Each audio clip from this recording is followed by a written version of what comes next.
good thing that our Rocket League's now become a store for Fortnite.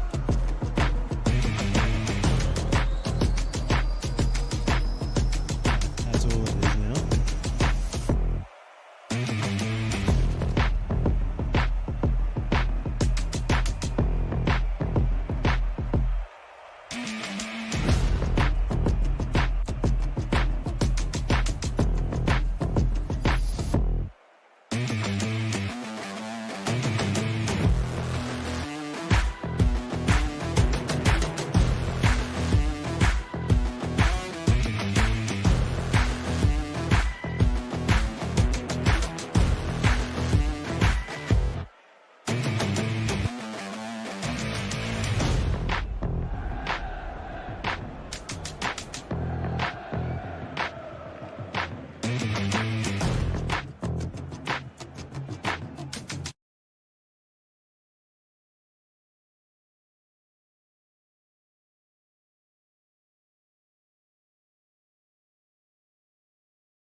Yeah.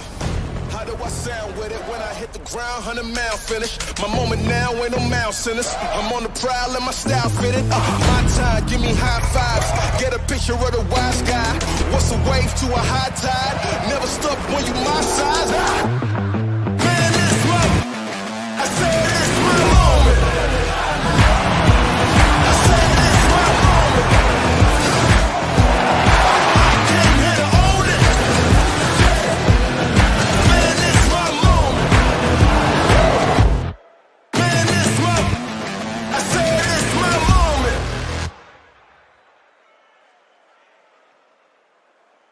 Hey everyone, and welcome to the bloody Gauntlet. It's back, and we have the challenges day to day, the preemptive to the big Gauntlet final tomorrow. Oh yeah, we got some good teams lined up already. They're waiting to find out that last team that's going to join them to make that Gauntlet run. You know, it's always been interesting watching the Gauntlet. I mean, you're quite, came up with this yourself, this whole idea. So you're keen to see how it actually works from this side. I can't remember when it was. It must have been 2018, 2019 types of times that the Gauntlet was created.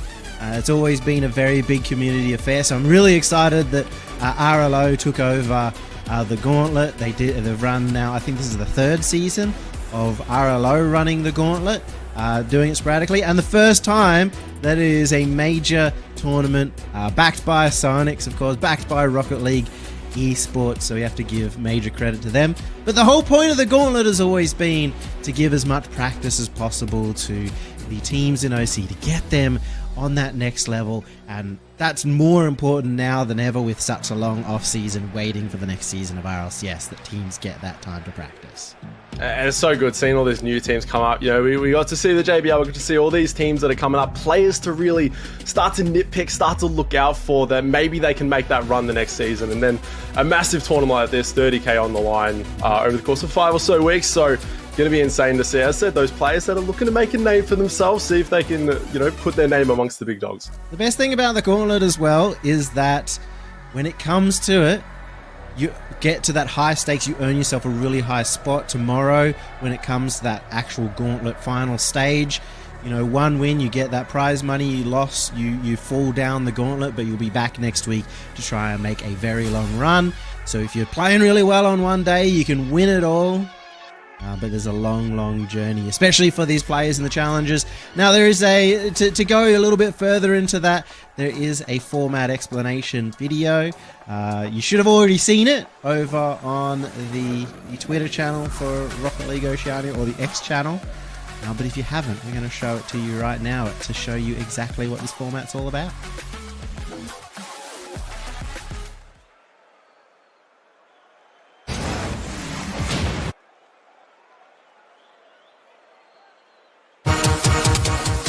Hey everyone, Ben here on behalf of the RLO team. What a crazy year it's been. We started out with the Anzac Day Invitational earlier in April. That was an awesome tournament, and we just wrapped up the JBL Quantum Grand Slam live at PAX Australia. Congratulations to Power for taking out the top spot. Awesome stuff from them. Now we're turning our focus to the final event of the year, the Gauntlet. And we thought we'd run you through some changes to the format for the 5th installment of the series. The Gauntlet has been a fan favourite of the community ever since Yummy Cheeseman created it 4 years ago. And the format has relatively remained the same up until now. Just like previous seasons, this year's Gauntlet features 3 regular season stages: the Open, the Challenges, and obviously at the very top, the Gauntlet.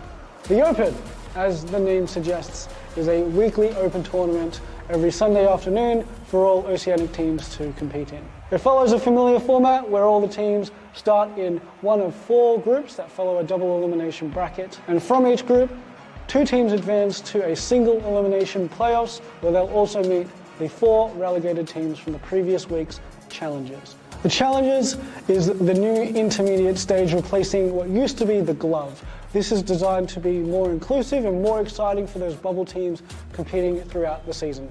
The Challenges run every Saturday afternoon, split into 2 single elimination stages. The first stage is where our 4 teams from the Open join 4 additional pre-qualified teams to play 2 knockout rounds. From there, 2 teams will advance from the first stage to the second stage, where they'll face an additional 2 pre-qualified teams, and they'll play 2 more knockout rounds to find out who has our one team advancing on to the Gauntlet.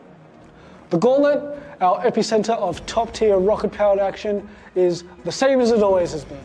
4 games back to back to back to back, featuring the top teams in the region, with one team at the very bottom taking them all on, and one team at the very top for everyone to chase down. The team at the top at the end of the day takes max points and max prize money. And did you hear me say points? Yeah. The point system is back for the Gauntlet, where the top 8 teams ranked by points at the end of the season will be qualified for our playoffs. And the playoffs themselves will follow our favorite hybrid bracket. We're super excited to see how teams thrive and compete in the 5th season of the Gauntlet. As always, we look forward to seeing you out on the pitch. Take care, everyone.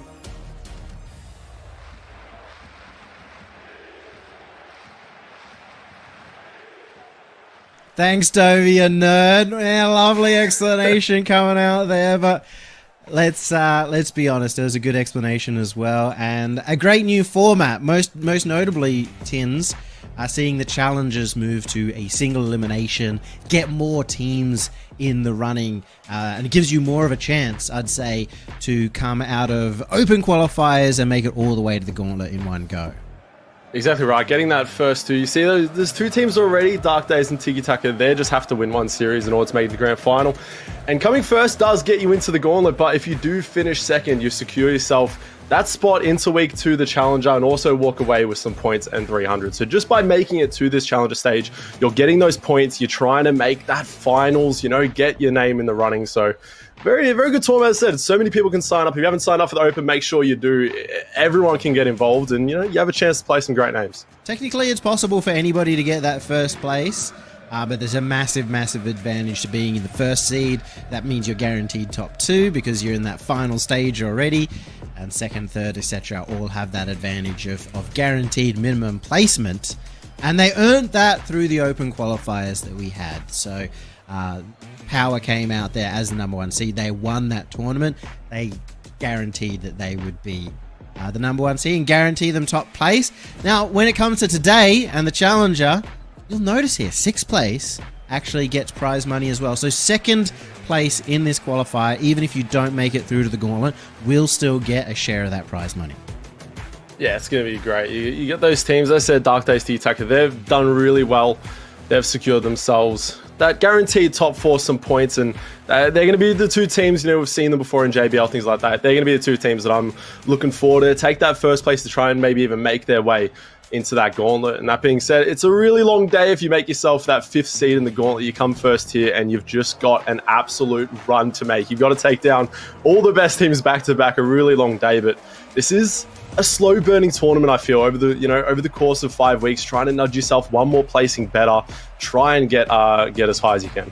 Well, the 2 of us will be covering the first 2 rounds, and we will obviously, as a stream, RL Oceania will be covering the second stage of today, the last 2 rounds to determine the final Gauntlet team later on after we leave. And all these first rounds, they're all going to be playing at the exact same time. We'll cover Bandits versus Gaming Gamers straight up, which is going to be pretty...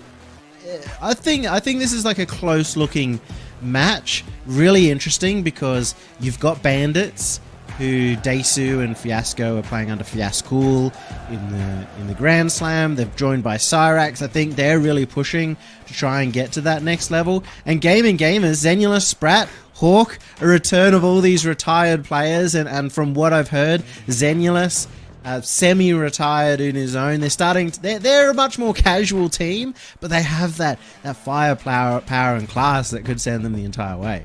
You don't know what you're going to see here. You're either going to see an absolute Hawk masterclass, Zen returning back to form, or we're just going to see, the absolute grinders in Bandits take down the, as you call it, the retirees, the team that we don't really know what to expect of. We've seen big things in the past, top 4s out of, I think, every player on that team. Uh-huh.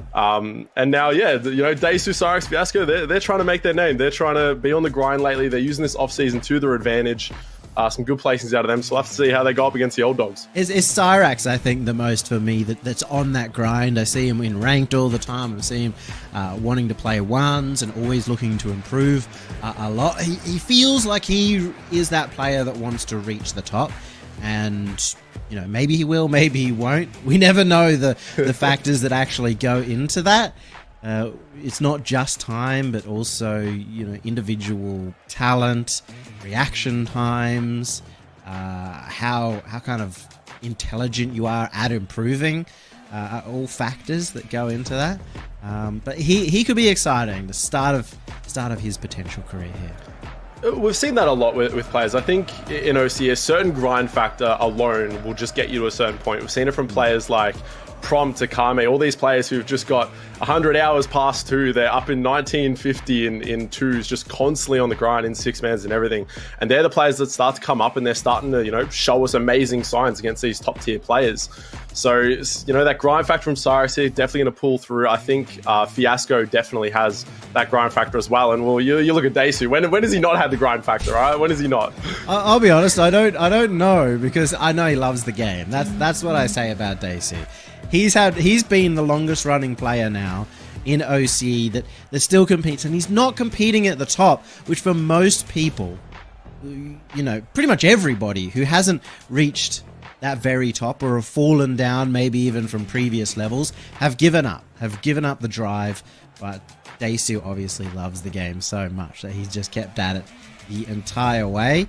But on terms of that grind, Tins, I love the fact that at least in this region, maybe because of a lack of depth, if you get on that grind and if you work really hard, and if you work hard as a team in particular and spend a little bit more time in the off season working together, you can get leaps and bounds ahead of where you were. You can climb that ladder and that ranking and that skill set really, really quickly. We've seen that repeatedly in recent history in OCE. Definitely. I always go back to a team like Small Duck. They got their first top 12 with Scout. Scout's made it there, I think, before, but Timmy and CX9, players that haven't really been there for a while, but they were a team that were on the grind. They wanted to scrim. They wanted to put that work in. And I feel like in OCE, as you said right now, there is that little gap between 16 and top 8 that you can easily get through if you just have that grind factor, want to be able to play. So tournaments like this, I love to see, especially with the format of what the Gauntlet presents with us. I think it is going to really benefit those teams that want to put in that grind, that are just thankful for the opportunity to even make the Gauntlet, go up against teams like Gremlins, Pioneers, the Gospel of Lachlan, and Power, like teams that are going to, go over replays when versing those teams and really look to benefit their gameplay and how they can move forward. That being said, the Gauntlet's also a very high stakes affair, so all the way from where we are right now in the Challenger, all the way till the final tomorrow, every single match is an elimination match. There is not a single match that we go through where if you lose, you get another chance. You have to be clutch, you have to be strong throughout. Now, obviously, that sounds very harsh in some ways as well, as much as it's fun to watch. However, that's balanced by the fact that we get to do this week after week. So 5 weeks in a row of the Gauntlet before we actually get into the finals as well. So 5 chances, 5 lives in essence to make the run. Yeah, and just getting that one win today will already secure you week 2 the Challenger. So you will make sure that you're coming back for another attempt. First gets you through the Gauntlet. Losing that first matchup for today, that will send you back in the Opens, and yet again, top 4 in the Opens, they'll find themselves back in the Challenger. So there's this constant, you are able to move up, you're able to maintain your spot just by, what I would say, doing the average of what these teams are looking to do. Get that first win, and you can already make sure that you're there for next week. I do just want to say as well that the reason that we have a delayed tech pause down here is because of Hawk, of course. He probably hasn't launched the game in 6 months. Anymore. He hasn't launched the game in 6 months, and as he launched the game to start this tournament, he has a patch, and his patch is still finishing up. So we've probably got about a minute away before Hawk's patch finishes. I guarantee you the whole team just started it up, and they all had 4 gigabyte updates that they were doing at 12 o'clock today, trying to hurry him up, being like, I haven't loaded this game in that long. Yeah, we always got to wait for someone. It's just like the least surprising. How many hours past 2? How many hours past 2 you think Hawk has right now? Ooh, I'll guess 0. 0? 0. I think that is like the safest guess because, it could be 1, 2, 3, 4. But, I think there's a much higher chance that he's 0 than trying to get a specific number there. Yeah, that's true. Well, they did have to play, so they played last week to make it here, obviously. We know the Hawks played at least, I think, 4 or 5 series as a team. So we'll have to. I think they ended up losing 2.5 hours. Yeah, so I think plus they ended an extra up going half hour through of menu time. Exactly right. Maybe some free play in there if Hawks lucky. We need to see those mechanics we used to see back in 2018. So we'll see if some of those come out. But I think they did make it through the lower bracket, if I'm not mistaken, in order to get here. So maybe need some time to warm up. We're finally ready to get into the game though.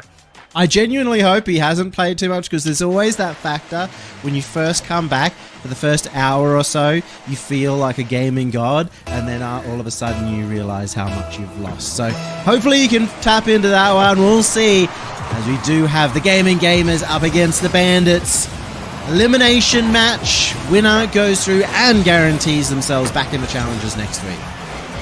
We'll have to see just how they start us off. Already a good attempt from Sprat, but not able to make good on that attempt. Cyrax, there we go. The player we were talking about. The grind factor coming through for the first goal. Early attempt. Full run of the pitch with Sprat getting chased down by Fiasco.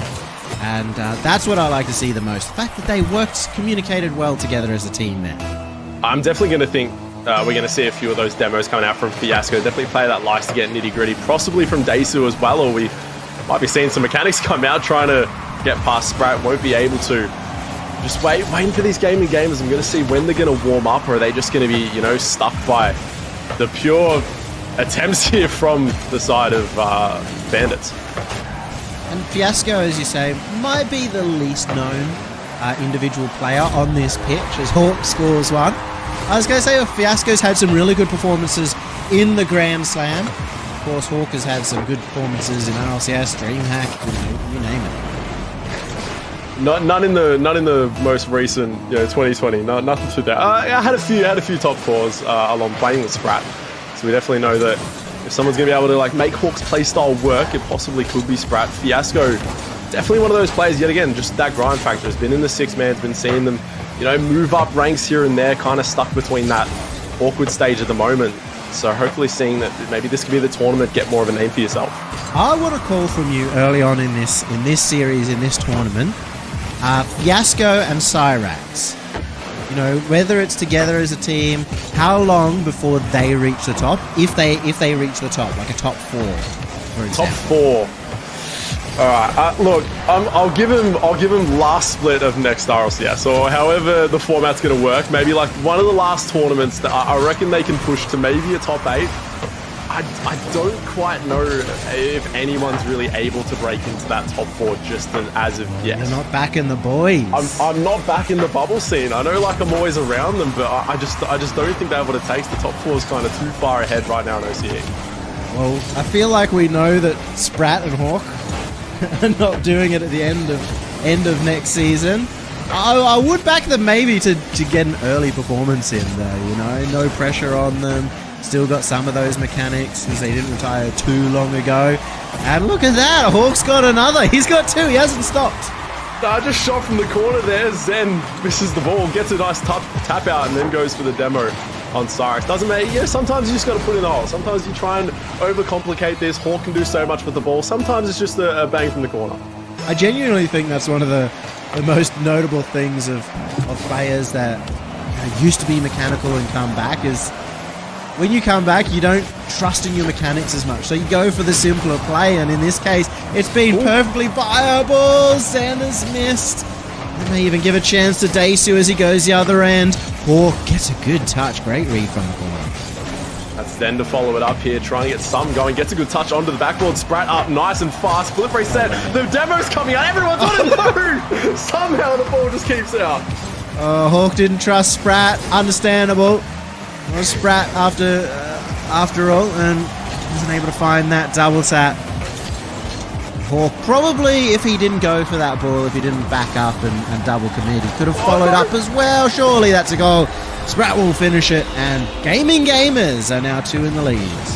Zen showing some good signs here nice and early, but as long as that, Zen is just being a pest on the other team. Just going for demo. As soon as they get one touch on the ball, Zen is full steam ahead for the last defender. It's worked for a few good opportunities. Now it's just if Hawk and Sprat can put enough away to close out the game.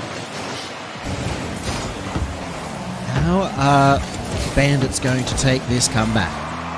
And Bandits as an organisation have always looked to pick up teams that have promise, that may be able to get to that next level, that are willing to stick together as well, has been a major factor of that organisation.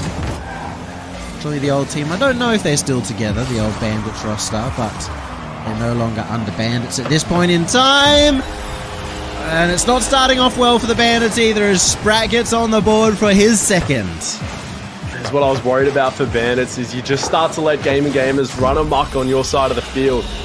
You know, they have the names, they might come with a little bit of scariness even to a team like Bandits. I thought they would really come in and kind of welcome the challenge and look to take it, you know, full steam ahead towards them.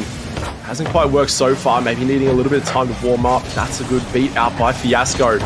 Just going to be a big clear downfield from Zen. Pretty surprising to me that you see gamers get off to such a strong start. Expected they might need a little bit of time to groove into it, but they're well oiled, and in fact Hawk and Sprat have been very impactful. Daisu finally getting a dunk on the board and brings that goal differential back to 2. There is still with a good chance here.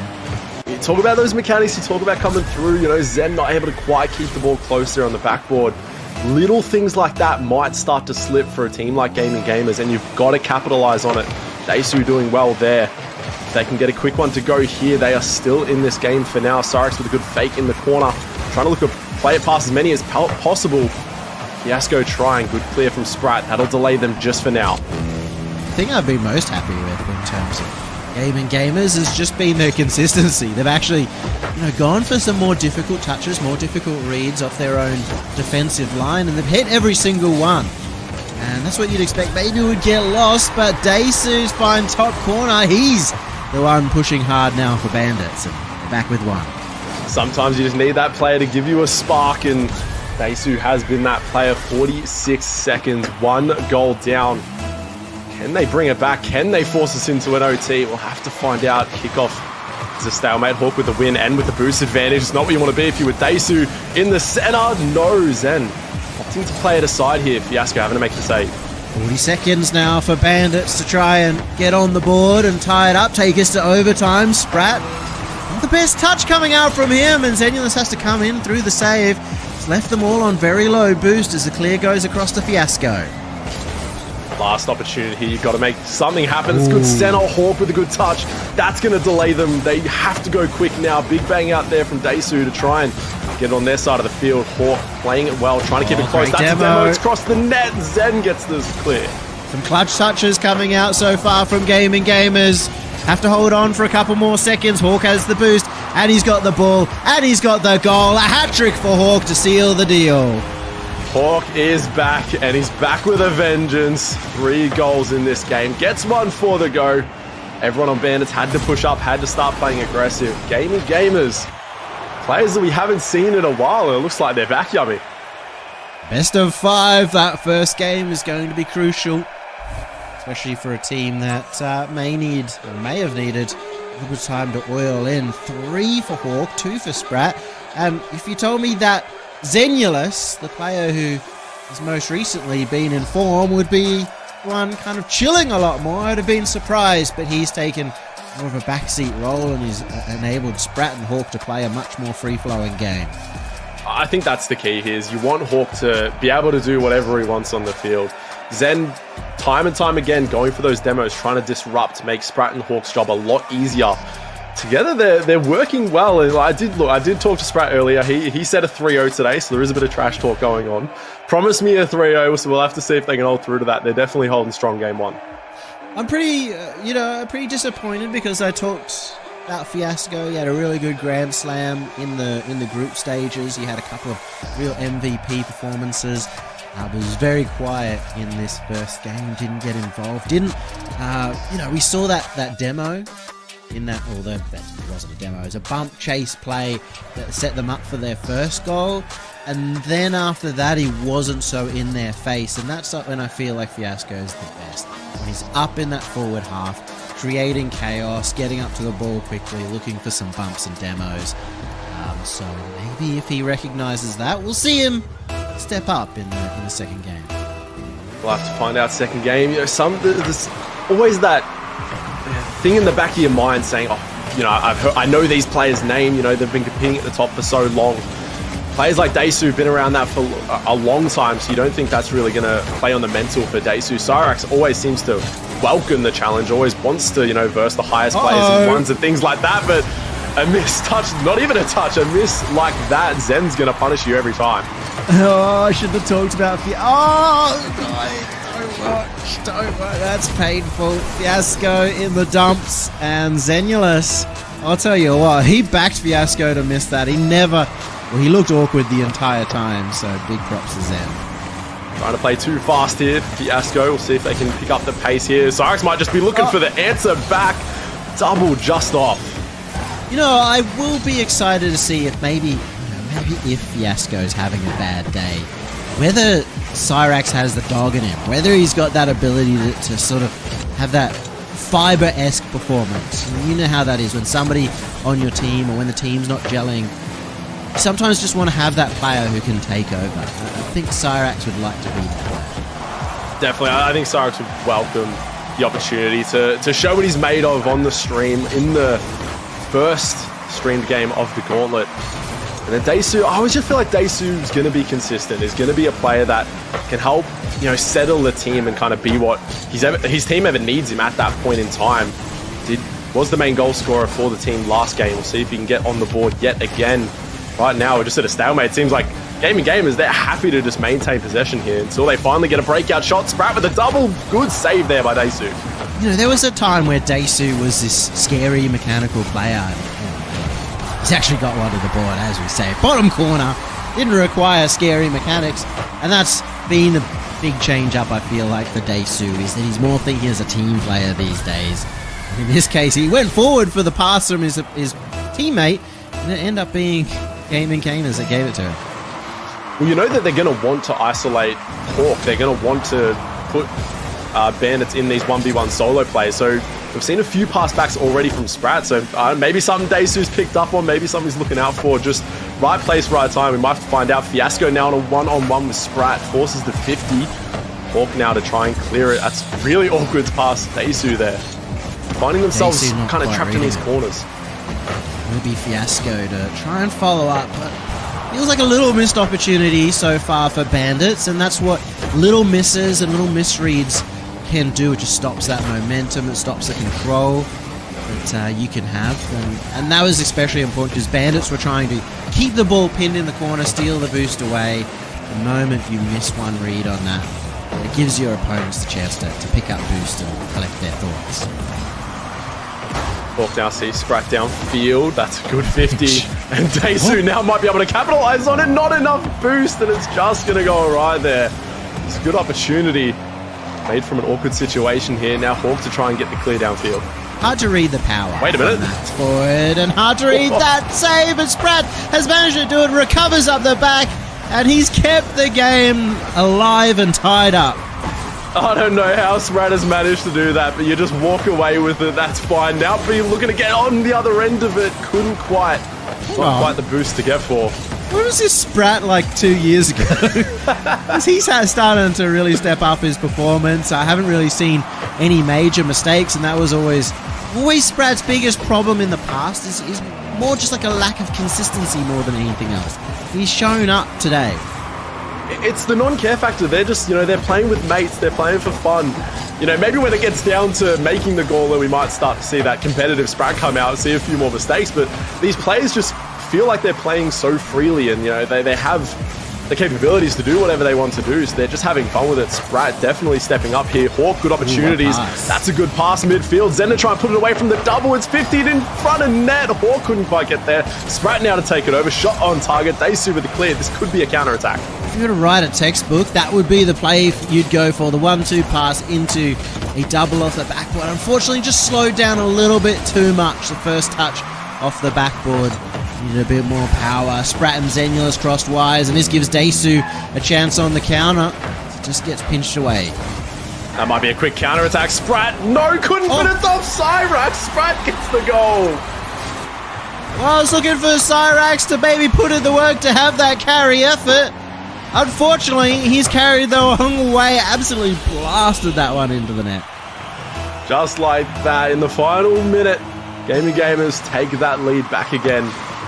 Now it's all up to Bandits. We'll see if Desu can have another performance in the final few minutes, get that clutch factor. Sprat, he's just going to keep them in the corner for now. They've had a few good opportunities on the counter attack, but so far Gaming Gamers are keeping their third so far back. And when they finally get in that 1v1, they haven't got the boost to work with. Fiasco maybe find themselves cheating up again, just managed to clear it aside. That 3-0 is starting to look more likely, but maybe a late fight back here in the last 30 seconds from Bandits. Will be Hawk to keep control and get the demo as well from Cyrax, attempting to come in, and defense now for Bandits when they need to be up the other end. Last opportunity to make something happen in, I don't think has many bits to work with, and is now demoed. Zen just trying to get one for the go, and does just that off the ceiling touch, crossbar and down. And again, the second goal called him out last game for not scoring any. And he's made a brilliant effort here. Top corner, nice little flip. 3-1, and Gaming Gamers are going to go to match point. They are showing glimpses of the players that they once were, and maybe showing that they still are those players. I mean, whoa, let's not be too harsh on Zenulus. I mean, he hasn't retired, you know. It's just it's Sprat and Hawk. We expect this from Zen. Well, you know, Zen's finally showing up. Look, we still saw great things from Zen last game. Now we're seeing just a bit more on the goal side. We saw the mechanics come out. I haven't seen too much mechanics out of Zen, you know. Previous Pulse player was always that highly mechanical player. That's the kind of stuff I'm expecting every game. Oh, I see. You're basing your entire opinion around Zen off the last game and not like the last year. If Zen isn't scoring flip reset musties or anything like that, that's a bad game for me. It's only the highlights for me. That's what we want to see. All right, Zen. So last game you were atrocious according to Tins, and you know you were practically retired. But for those in the know, you know Zenulus might be taking it a bit more casually, but he's not like Hawk and Sprat, who did not play last season of RLCS whatsoever. He's still fully mechanicked up as far as I'm concerned. Well, as I agree with you now, because we saw that goal at the end there. That's Zen getting it. Go to game 3. I don't want to hear it. I don't want to hear this downer anymore. All right, come on, let's see who's the best, the grinders or the retires. We'll have to find out. I'm gonna finish off saying Zenulus never retired. So none of that. You know who might retire after this one? I was going to say the Bandits organization, maybe all of Bandits. So it's not been a great effort just yet. They'll be looking to get their first game on the board this one. Yeah, definitely walking away in a sweep is not what you want in any situation, especially with how much work they've put in. This might be a good opportunity. Gets the rebound off Hawk's car, and Fiasco gets the goal. A little nervous there. Fiasco certainly had a lot of a chance, and so did Cyrax, and so did Desu, and he ended up hitting it straight towards the defender, but fortunately for him, he had the follow-up. And you take any goal, especially with Fiasco at this point, so good to see. Get that lead, get that early lead. See now how they can play from being in front, or if Gaming Gamers will answer back pretty quickly. Zen, last player back again, has these options upfield. He's just going to go for the sidewall, read into midfield. Hawk is there. Fiasco gets the save. I hate Hawk for not scoring that. It was difficult. He had to react really quickly to such a, I was going to say just a great pass, but more than anything else, a surprising pass. And they will convert eventually. The Hawk spoiling the fun by not scoring the previous one. Such a good attempt. And this seems to be the key for Gaming Gamers. I don't know whether it's on purpose, but they're always putting the ball just high of the crossbar, and it's forcing these awkward saves, these awkward reads here from Bandits. Do I have to jump for it? Can I let it go? And then they're getting these follow-ups, tying up the game nice and early. And Gaming Gamers looking to return to form. We've seen the last 2 games, good infield pass. Their passing has been immaculate. even when it hasn't worked out, it's been threatening, and that's a crazy pass. Daisu never quite in a position where he can challenge that and cut off the angle first, because he also had to worry about the net for the shot if that originally came out. And I think Gaming Gamers might be running a long way in this tournament if they keep playing like this. You need to start covering the midfield or something. You can't let these passes just go by. He didn't have the chance. Challenge. He didn't have the chance, because what happens if it's not, instead of a pass, it's a shot? If he's covering the pass, then I'm talking about the other two players. They need to start having, working as a team, trying to, maybe rotate less wide and cover up these passing lanes early with lower boost. Because if they just keep allowing this to happen, there's another good pass over to Hawk. Couldn't make contact there. Just the opportunities that they're getting for these passes are looking dangerous almost every time.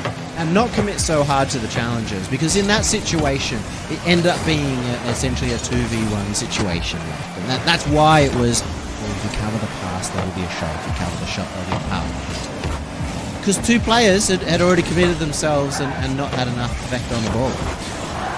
Another shot there, right on target, but right in Psyonix's way. Able to get the save here. Now trying to turn it into a counter-attack, but with a demo, it might free up a little bit more space in the midfield. Fiasco has to make a challenge. Pass that off the backboard. Sprat, no, couldn't get the angle. Tough read to go up for that early. Time after time, they are just getting shots on net. We really need to see so much more coming out from Bandits. Haven't seen that step-up stage just yet, and considering Gaming Gamers, I feel like they've stepped up at least, especially in this third game. Their passing, their solo plays. You need to see that next gear. What is it going to be? It's going to be a quick save by Fiasco. Xenulus had collected that and flicked it early. Trying to see Cyrax here come up with something in the midfield, but pass after pass like that is beautiful. This is fantastic. Great was fundamental Rocket League passing 1, 2, 3, always into difficult positions. It's just great to see. Their third man is staying so far back, and the first and second player aren't rotating back. They're staying upfield, giving these options. From a team that I expected to come out and just be solo play after solo play, highly mechanical, they're just showing that they know what they need to do. They're trusting each other, and highlights like that are even more beautiful than just the solo play. I like it. I love just seeing good, solid, textbook, fundamental Rocket League passes that are on the nose, good teamwork. And it's the last thing I expected from this team. I expected to see a lot more solo play, mechanical-based play, especially considering I would assume that they haven't been scrimming too much.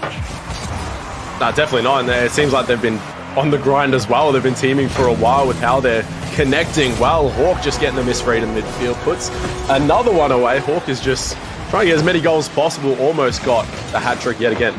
Yeah, it's just emphasis on the mistakes as well that Bandits has made. The first 3 goals, Gaming Gamers played exceptionally, the passing, but Fiasco, another clear miss, and unfortunately for him, that's like the third miss, because it's just directly led to a goal. You can't be affording to make those kind of simple mistakes. You can't, especially when you're versing a team that's just punishing them right now. They're still getting opportunity after opportunity. And this is a great first game here for Gaming Gamers. As you said, you can't afford to lose one series. And starting out strong here has just got to give you that good momentum moving forward in the challenges. 30 seconds. It's not really going to be enough time. So Sprat was right. And maybe a little bit surprising. They've had the consistency. They get another goal. All 3 of them are running forward, just try to get a touch of that ball to be the one to finish it. Yeah, everyone wanting that goal. Everyone trying to steal it. Sprat was going for the demo, trying to secure it. Give him credit there. Hawk, no. Hawk's trying to get the hat-trick. He's doing it any way possible. Hawk already did get the hat-trick in Game 1 and will be the highest goal scorer of the series. I think he had 1 in the previous game as well, so that would bring him up to 6. Maybe he can get another one now just to seal the deal and really put a stamp on the fact that you can play as much RP as you like. If you're a gamer, you're a gamer, and you can come back and score the most goals in a tournament. It will be Sprat instead to score it, and that equalizes all 3 of them on 2 goals for the game. Yeah, they're showing that if you had it once, you've still got that fundamental aspect of it. The way they came out and played was not what I was thinking as we talked about. They really looked for those infield passes. They used each other upfield, counter-attack after counter-attack, and that was a very well played from Game of Gamers. I'm actually looking forward to see how they go the rest of the tournament now. Yeah, they look great. They look like a team that should be into the stage 2 today. I think that they will win the next series as well, the way that they played in this one. And I'll go the other opposite way. This is going to sound harsh, but I'm glad this is single elimination.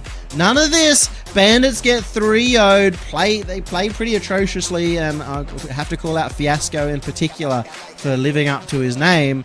They have to go home now. They have to re-qualify, and it's because of this single elimination, which means hopefully they'll be really working hard this week. They'll have suffered a major defeat. They won't get another chance in this week's episode of the Gauntlet, but they're going to have to work hard, grind hard, and be back next week. Yeah, and I think it'd be good for them to go back into the open. They can use this game. I think there are a lot of things they can look through in replays and see, okay, we left the midfield wide open. Here's where we got punished. Cheating upfield a bit too much. 5 times in a row. Completely missed the ball in wide openly sometimes. Shot right at Hawk in net. The few things that you can go through and you can look back. Instead of just playing one game and then waiting next week for the challenges, they'll have a bunch of series they'll get to play next week in opens, and they can, work it out in a competitive situation there. And then hopefully we'll see them back here in the challenges. Yeah, there were multiple surprises as well in that one. That Gaming Gamers had the passing play. They had such good fundamental team play. But as I called out in the middle of it, they were also really consistent, especially Sprat, in their touches, not making major mistakes. Obviously, everybody makes a mechanical mistake here or there, but I was expecting a team that hadn't played a lot over the last year, especially not a lot of competitive Rocket League in the last year, to maybe struggle with the consistency. They've got that. They've got the fundamentals, and they've still got the solo plays, especially from Zenulus, so they have a really great recipe for success. So we'll see how they go through the rest of the bracket. And speaking of that, we're going to be going to a short break and go into round 2 of this bracket afterwards. I get paid and do my dance like a touchdown. Yeah, I can do no trying to leave that gun around. In my teens, we were acting up and running around. Now we're grown, stick it to it if it's necessary.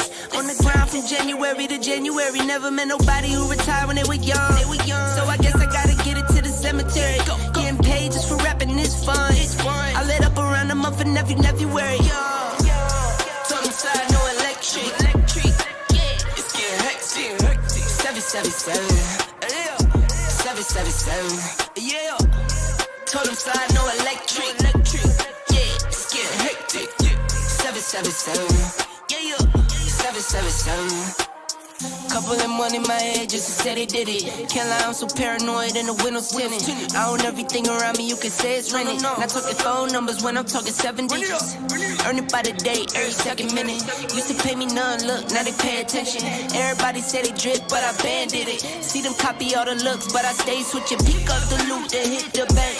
Can never change, still wrote the change. Captain say the pay, this ain't the day. They made me wait, I'm breaking chains. Yeah. Tell me feeling bubbly out the rose. Took a minute, but I got it out the soul way. Friends turn to foes, haters tell them go away. Rappers making shiggy dance like a soul train. Told them side, no electric. It's getting hectic. 777. 777. Yeah. Told them side, no electric. Yeah. It's getting hectic. 777. Yeah. 777.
First you was really was about your life. Basic bullets, with no bullets.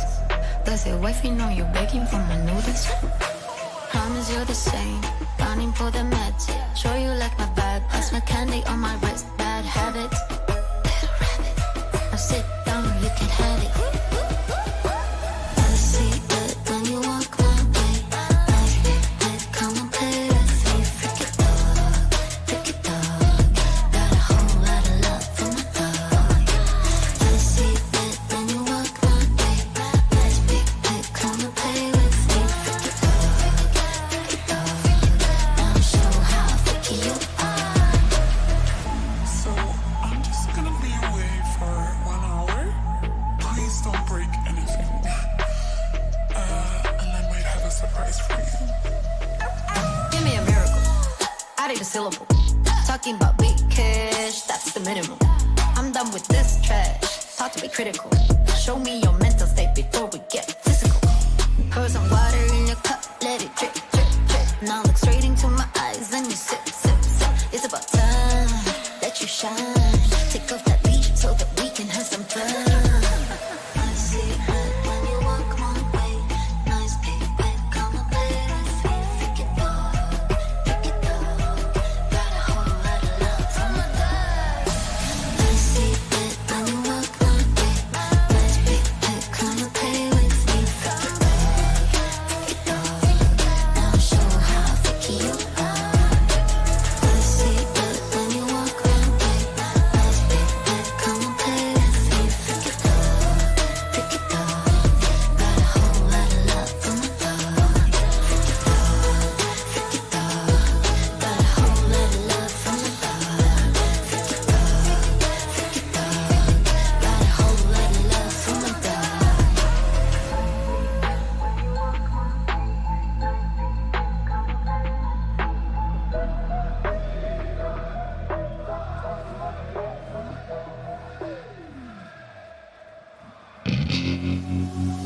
Sweet like a lollipop, let me see that body drop. Sweet like a lollipop, let me see that body, body. Sweet like a lollipop, let me see that body drop. Sweet like a lollipop, let me see that body, body. Let me see that body, body. Let me see that body, body. Let me see that body, body. Let me see that body drop. Let me see that body, body. Let me see that body, body. Let me see that body, body. Let me see that body. Let me see that puppy drop. Let me see that body, body. Let me see that puppy drop. Let me see that body drop. Let me see that puppy drop. Let me see that body, body. Let me see that puppy drop. Let me see that body. See that body, see that body, see that body, lollipop. See that body, see that body, see that body. Let me see that body. Sweet like a lollipop. Let me see that body drop. Sweet like a lollipop. Let me see that body drop. Sweet like a lollipop. Let me see that body drop. Sweet like a lollipop. Let me see that body, body. Sweet like a lollipop. Let me see that body drop. Sweet like a lollipop. Let me see that body, body. Let me see that body, body. Let me see that body, body. Let me see that body, body. Let me see that body drop. Let me see that body, body. Let me see that body, body. Let me see that body, body. Let me see that body. Let me see that puppy drop. Body, body, body, body. Let me see that puppy drop. Let me see that body, body. Let me see that puppy drop. Body, body, body, body. Let me see that puppy drop. Let me see that body. See that body, see that body, see that body, lollipop. See that body, see that body, see that body. Let me see that body.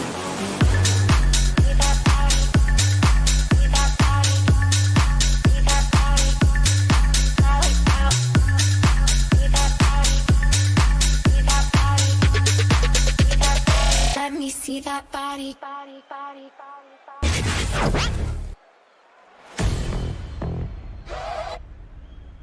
Yeah.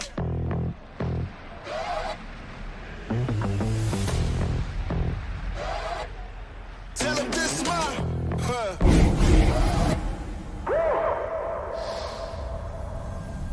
yeah. How do I sound with it when I hit the ground? 100 mile finish. My moment now ain't no mouse in us. I'm on the prowl and my style fitted. My time, give me high fives. Get a picture of the wise guy. What's a wave to a high tide? Never stuck when you my size. Man, it's my, I said it's my moment. I said it's my moment. I came here to own it. Man, it's my moment. Man, it's my, I said it's my moment. Round 1 went by quickly, so we're now here in round 2 early on in the Gauntlet challenges. And we will be seeing, I know, you guys love them. We're going to be seeing Gaming Gamers again. Woo, yeah, I had back. a complaint about it. I was like, hey, let's do the other match so we get a good variance of teams. But no, apparently everybody voted to do Gaming Gamers. And if you have a problem with that, you have to blame Dover. So... Nah, I'm here for the uncheerful endings. You know, I'm here for the team they're going up against. Look, I'm happy to see Gaming Gamers because I think they'll do really well throughout this bracket. But Uncheerful Ends, they're the other team that did win in the first round, 3-1 over the other GG-related team, Gravity Gamers, which is Zaid, Rothy, and Yeetsy. So putting them back in retirement, am I right? And Odium and Nasalis Lavardis both got their wins, and maybe no real surprises there, I'd say. I'm almost tempted to say that Odium winning is a surprise because we saw Chiaroscurus trad JBL and, you know, Big Rooster Soldier Vault. They had such a good tournament. They showed such good signs. But yeah, for Odium taking that out, in my opinion, that's a really good win for them, and they're looking to move forward in the tournament. Nasalis Lavardis, that's Chubb, Paradise, and Stainless. Some solid names on the rise from the bubble scene. You'd probably know them better than anyone else, Tins. So do you think they're going to make the full run? I lost to Chubb last night in ranked. Let's not talk about it. I mean, who aren't you losing to in ranked, mate? That is very true. That's very true. Unless you had Gus on your team. I didn't this time. That was the problem, I think. Yeah. Maybe next time I'll hit up Gus, get that carry. I'll beat Chubb next time. Tonight in ranked, we'll set a date. But Odium, I think they're a team I'm looking to take that dub. I think Aziz, one of those players yet again, been on that grind. See them every time. I hear everyone complain about their verse in Aziz time and time again in ranked 2s. Kernsey Jorix, they're players that, you know, I wouldn't say have made a name for themselves, but I definitely know they have great mechanical ability. Yeah. So I think that whole team is just going to be pedal to the metal, fully send mode, and I think it might actually work out for them. I just wanted to ask, how long have you been commentating for? Too long. Okay, well, you know, I just want to say, we had the graphic for this matchup, and you're talking about Odium the entire time. We have Uncheerful Ends here, and that's Matthew, Cheery, and Morse coming through. We've seen Gaming Gamers. They're being incredible. I think they're setting the standard right now. What are Uncheerful Ends? What does Matthew in particular feel like going to bring to this matchup? I think Matthew just brings some form of, like, kid in a candy shop energy. Just always seems to be happy to, you know, verse names, verse teams like this to be able to show what they have. In the past from Matthew, we've seen a real struggle with keeping up with the pace of play. You know, if you're up by 2 goals, still seems to love to cheat upfield and, you know, not really understanding how the pace of the game is working. Has a lot of good potential. I think alongside you know, Cheery Morse, they're both teamed together back in, I think, RLCS 21-22, back on Mako. So, you know, they're really good mates and they love playing together and know how to play together. So I think this team as a whole should do well. I think they might have beat Gaming Gamers in the Opens in order to qual. I'm not too sure. I'll have to double check. I'd like to back. ask Matthew instead, you know, I'll have to ask you instead. What is it like being happy? I think you have to ask Cheery for that. Like the name just itself, you know, every time I've been called with him, he's always just, you know, smiles to his ears, just happy. I thought you were happy, but, you know, I guess not. No, You're we're got going this away big old anyway. cheeky smile on your face, but you know, I think you got to be happy when you get in the cast and some of this Rocket League and the Rocket League Oceania channel, and what is he now? $30,000 tournament. Over 7 weeks, it's going to be good to be able to compete with that. You know, winning this game just puts you closer. Even if you finish second today, you're still walking away with $300 USD. So that's the bare minimum that I guarantee these players are going for. But talking about being happy, casting some Rocket League, I'm happy to see gaming gamers and what they're going to bring to this game. Are we going to see more amazing team play, or are Uncheerful Ends going to put an end to it? And also in that 6-week campaign, 5 weeks of the Gauntlet and 1 finals over 7 weeks, is points are available. So far at this stage, both these teams have earned 2 points, and you know, every single win is going to get them 1 or 2 more points as they progress through this bracket, through towards the Gauntlet. So even if you don't make it the entire way, you need to get the points in order to make it through to those Gauntlet finals. And sometimes it can just be chipping away at those points as well, getting 2 here and there, 3, 4 over the collective. It's going to add up. It's going to, you know, almost hopefully guarantee you, if not get you a spot in that final where these players will go up against the best of the best. A win here could be very useful here for both teams. Gaming Game is going to start us off early with a goal. Another nice team play. It will be Sprat again to get on the board. He was the one who got the last goal in the last game, and he's followed up with probably bump away from Zenulus, made it impossible to save. Just like that, they're starting out strong. As we've seen them in the past, it's going to be Uncheerful Ends. They're going to have to really pick up the slack. It is only game 1. They did win in a 3-1 in their previous series, so hopefully they have that form of momentum. But the way that we've seen gaming gamers play, you've got to bring your A game against this team. Sprat trying to get early, get the 50 in midfield. Zen push a little bit too far up, won't be able to capitalize on that one. And now trying to go for another sidewall skin. Cheerful Ends. Want to make it Uncheerful End, I'd say, for gaming gamers as well. You talk about multiple teams and multiple sets of players coming out of the woodwork to, I don't want to say unretire, but to kind of enjoy themselves, enjoy retirement, and be able to play with a lot less stress. And often those are very difficult to beat teams. Gravity Gamers, Zaid, Rothy, and Yeatsy, very well known in that space, but Zenulus, he hasn't retired long, I can tell you that much. He's not retired long, as I was saying. Look, Zen's just keeping the ball close. He's getting the dribbles in midfield. It's working out. I will say Uncheerful Ends actually 3-1 gaming gamers and sent them into the lower bracket in the opens. So they probably coming into this thinking it might be a bit easier than it was, you know, just another secured victory here. The way that they're playing, they're coming out strong. This is the informed gaming gamers. You know, you can lose to somebody one week, but if you're playing your best on any given day, you know, this is almost why I expect them to make a really long run today, is that they're looking peak, and I don't think anybody's able to stop them right now. They're running amok, Yummy. They're just enjoying it. They're getting everyone on the team involved so far. Not sure if Hawk has gotten too involved, but right now it's just the Sprat and Zen show up front. You know things are working out for you if you kind of push forward for your teammates' 50 play, and it lands right in front of you so you can just take a straight shot on that. That's beautiful. That's when you're loving life. We'll have to see if they can keep it up. There's a good infield pass play. No, Morse has just side flipped. Not able to get to that one. Matthew now having to make a solo play effort on the defensive end. It's not going to work out. Hawk now gets on the board. Hey, so if Matthew's always happy, always cheery to play against these top players, you think he's still happy right now?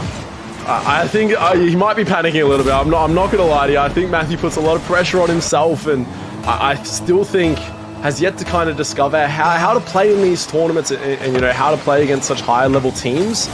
The more experience, especially in a tournament like this is where Matthew could look to improve as a player. It was the most useless kind of like dribble steal of all time. I don't think Matthew had too much boost, so that's why that happened, but take that straight to the wall did not help whatsoever, and eventually led to a goal. And Zenulus right now is putting on a masterclass in terms of team plays and in terms of selfless plays as well. Can do it all, can get the goals, can get the assists. 3 assists for Zen. And they are looking strong. Just wonder if this is going to be the warm-up game for Uncheerful Ends, or they're looking for something. Matthew gets a goal. That might be a spark that could ignite him. I think, you know, if you said that he's panicking a little bit, obviously when you're 5 goals down, it does free you up a little bit, especially in that game, to just try to settle yourself. Know that, you know, you can throw whatever you want at it. In that case, Matthew just staying behind that ball, guaranteeing a 50 is always such an advantage position. But in that case, it's especially so because your opponent was not coming from behind the ball, so harder to read the 50s. And this is where I'm looking for those players like Morse, like Shiri to... I love when a team comes up, picks up a young gun who has potential, and they can help them in situations like this, can talk to them and say, hey, you know, take a breath, we're fine, you know, get that kind of leadership role. I think that's something Daisu even offers to teams really well as well. So I'm hoping that, you know, Shiri, Morse, they can kind of talk to Matthew and get him to understand better, you know, how they need to play here and just calm those nerves moving forward. A little fight back right now, coming out from Uncheerful.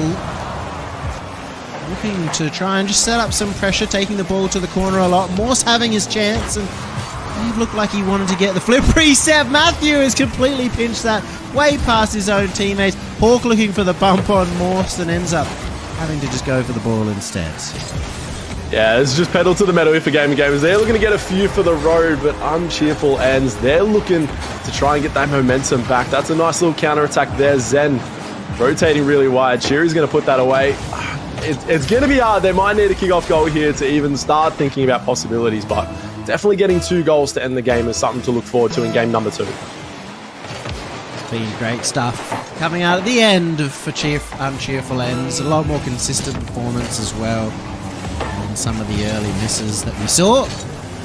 Obviously a little too late up against the tirade that was Gaming Gamers, but it may be good signs towards game number 2.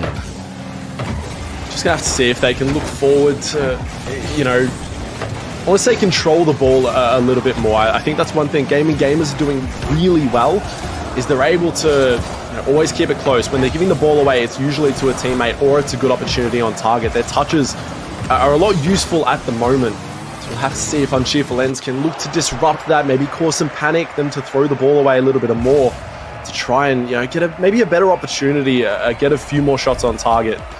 But right now, Gaming Gamers, they're looking strong. They're continuing that 3-0 run that they had in the previous series. The one thing I may be looking a bit more for Uncheerful Ends is just better communication, and that not necessarily better comms, but you know, there's so many times where they're taking the ball off each other. They're not sure with each other there, and they're losing opportunities and losing their control or possession of the ball because of that. And so it is crazy, but Gaming Gamers, that's what they've been doing really well. They're never really committing too much at this point in time in the tournament. They're not sending 2 players at the ball. They're not taking it off each other. They're trying to set each other up. Otherwise, I think outside of that, the 2 teams, as an individual skill, look very similar. It's actually the teamwork that's working for Gaming Gamers. We'll have to see if something changes here in game number 2. Might start off with an early attack here. Matthew has the boost, looks for the triple. That's all 3 players from Gaming Gamers sending at that one.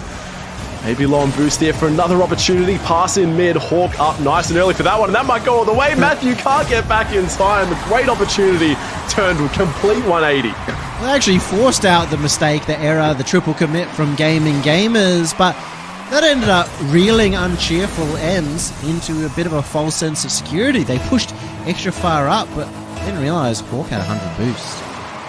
And that's almost got to be deflating. Like, you had such a good opportunity. You got the last 2 goals in the previous game, number 1, and you've come in here saying, all right, this is ours. You know, that was our warm-up, we're good. And then straight away, an opportunity like that just goes straight past you. Possibly another one here. Shot on target off Matthew's car. Zen puts it away. Good read. Just such a good follow-up. As Hawk, the first touch, he kind of flipped through that ball, which I think sent the defense into a bit of a panic, thinking that he was jumping immediately. You know, even though it's obvious that it's a flip in hindsight, your first reaction when somebody jumps is to immediately relax, expecting him to be up, and in a game like Rocket League is played in milliseconds, you have to be able to react instantly. And that's what Hawk has done there. He's kind of caught them off guard just by flipping through.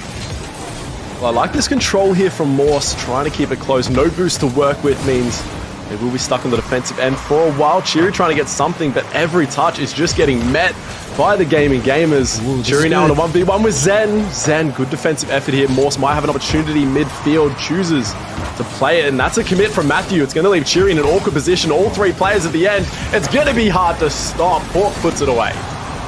They use these passes so well. In this case, Sprat could have taken a shot. It could have been similar. He could have played a solo play, but he was never really had enough boost or position to make the play. And they use that pass or to just generate unpredictability in the angle and that extra power that would be enough to get past the defense. It's just on the offensive end as well. Morse had a bit of a passing opportunity. I don't know whether that was comms that the pass was available, but Matthew just really opting up for that one early. Hold on, though. Sprat. That is a Sprat shot. He was known for this for a while, and he did have a series where he would only hit, crossbar it in, top corner over and over again. A series, the most notable series of Sprat's career was one up against the old Ground Zero roster. That was the Express Torsos, or maybe it was Express Jules back at the time, roster, the Danfus on the team. And they almost beat them into the final game, and Sprat was playing like that. And serves to show that he's still got those shots in him. We'll have to see. Is this going to spark some form of competition back in Sprat? Are we going to see these players making a return after a tournament like this? Full try hard, and then it ends up like not being able to go for those shots anymore. Yeah, exactly. Just puts way too much effort back into it, and then just goes back to being that consistent top 6 player again. It's the retirement buff. That's where these players come out, and like Hawk showing off here, it's what works. You did just let Hawk get away with absolute murder in terms of a missed open net, but fortunately for him, he's made up for it. As long as you make up for it, Yummy, that's all you got to do at the end of the day. It doesn't matter if you miss your save or anything like that. If you miss an open save and then you go get a goal, all is forgiven in the world. I will tell you what, Zenulus already calling me out. He knows what I want to say in the commentary when somebody misses that, but he was fortunate that you were talking while it happened. Exactly. I'm here just for fun. I'm having fun. I'm cheery at the moment. I'm just happy to watch some Rocket League again. It's been a while. It's not been that long. The RLO Grand Slam, and yes, I'm calling it the RLO Grand Slam, was only a couple of weeks ago. So yeah, exactly. Too long. All right. It's been a while. We need these weekly tournaments back. Thank God for the Gauntlet. Weekly tournaments all the way through to December. For those who live in a bunker like me, it is currently October, so we've got to go to a couple of months of Rocket League action. Then you have Christmas off, and hopefully we'll be back into RLCS next year. That's the dream for all of these players, and 5-0 right now is a dream come true for gaming gamers. They're not just going for that 3-0 that Sprat called for. They might be going for a 6-0. It's looking more likely as the time goes on, unless Unchipolens can try and come up with something, a little bit of momentum.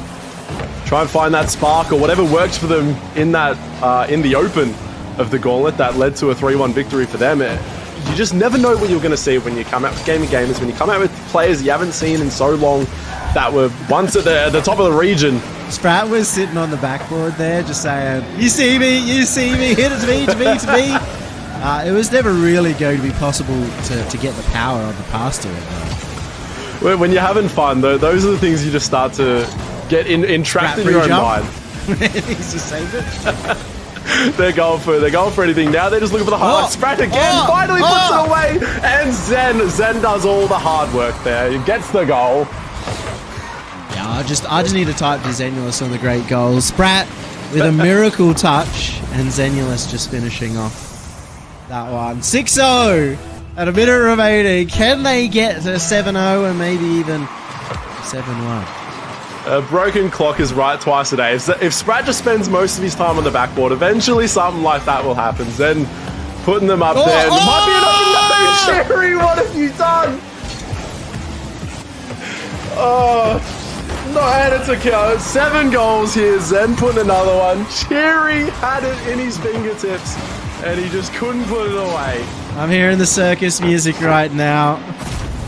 cheery playing along. Going, missed a complete open net, and it goes the other way, 7-0. We've had some interesting plays so far this game. Unfortunately, those interests have not been in Uncheerful M's favour. 7-0. Maybe 8-0. Who knows, there's still time, and I'm not putting anything past the team of Gaming Gamers right now. Maybe an opportunity for Zed. I don't even know what's possible here from this team. Uncheerful ends. Maybe just didn't expect it to be that open. In a game that's been so close this whole time, just did not even expect for it. Morse had an opportunity, sprayed with the free jump, couldn't even put that one on target. And maybe, there we go. We've got the Brazil, Yummy. It's done. Where's the Dovahkiin? Where's the flags? Great shot, Morse. Absolutely. You know, he had the open net.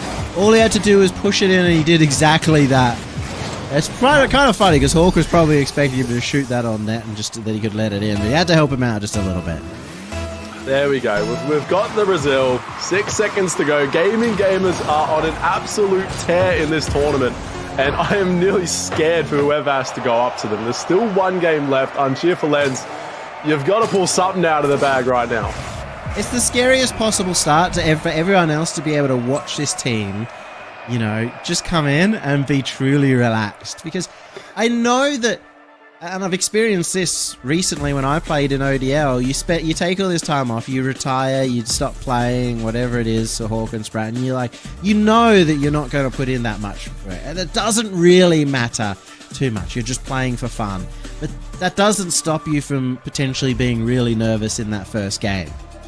But now they've like had a 7-1. They've got to muck about in both series so far, and that's when I feel like some of the teams, and especially these players, your Hawk and your Zen in particular, are at their best when they're just having fun and they're just being a little bit silly with it.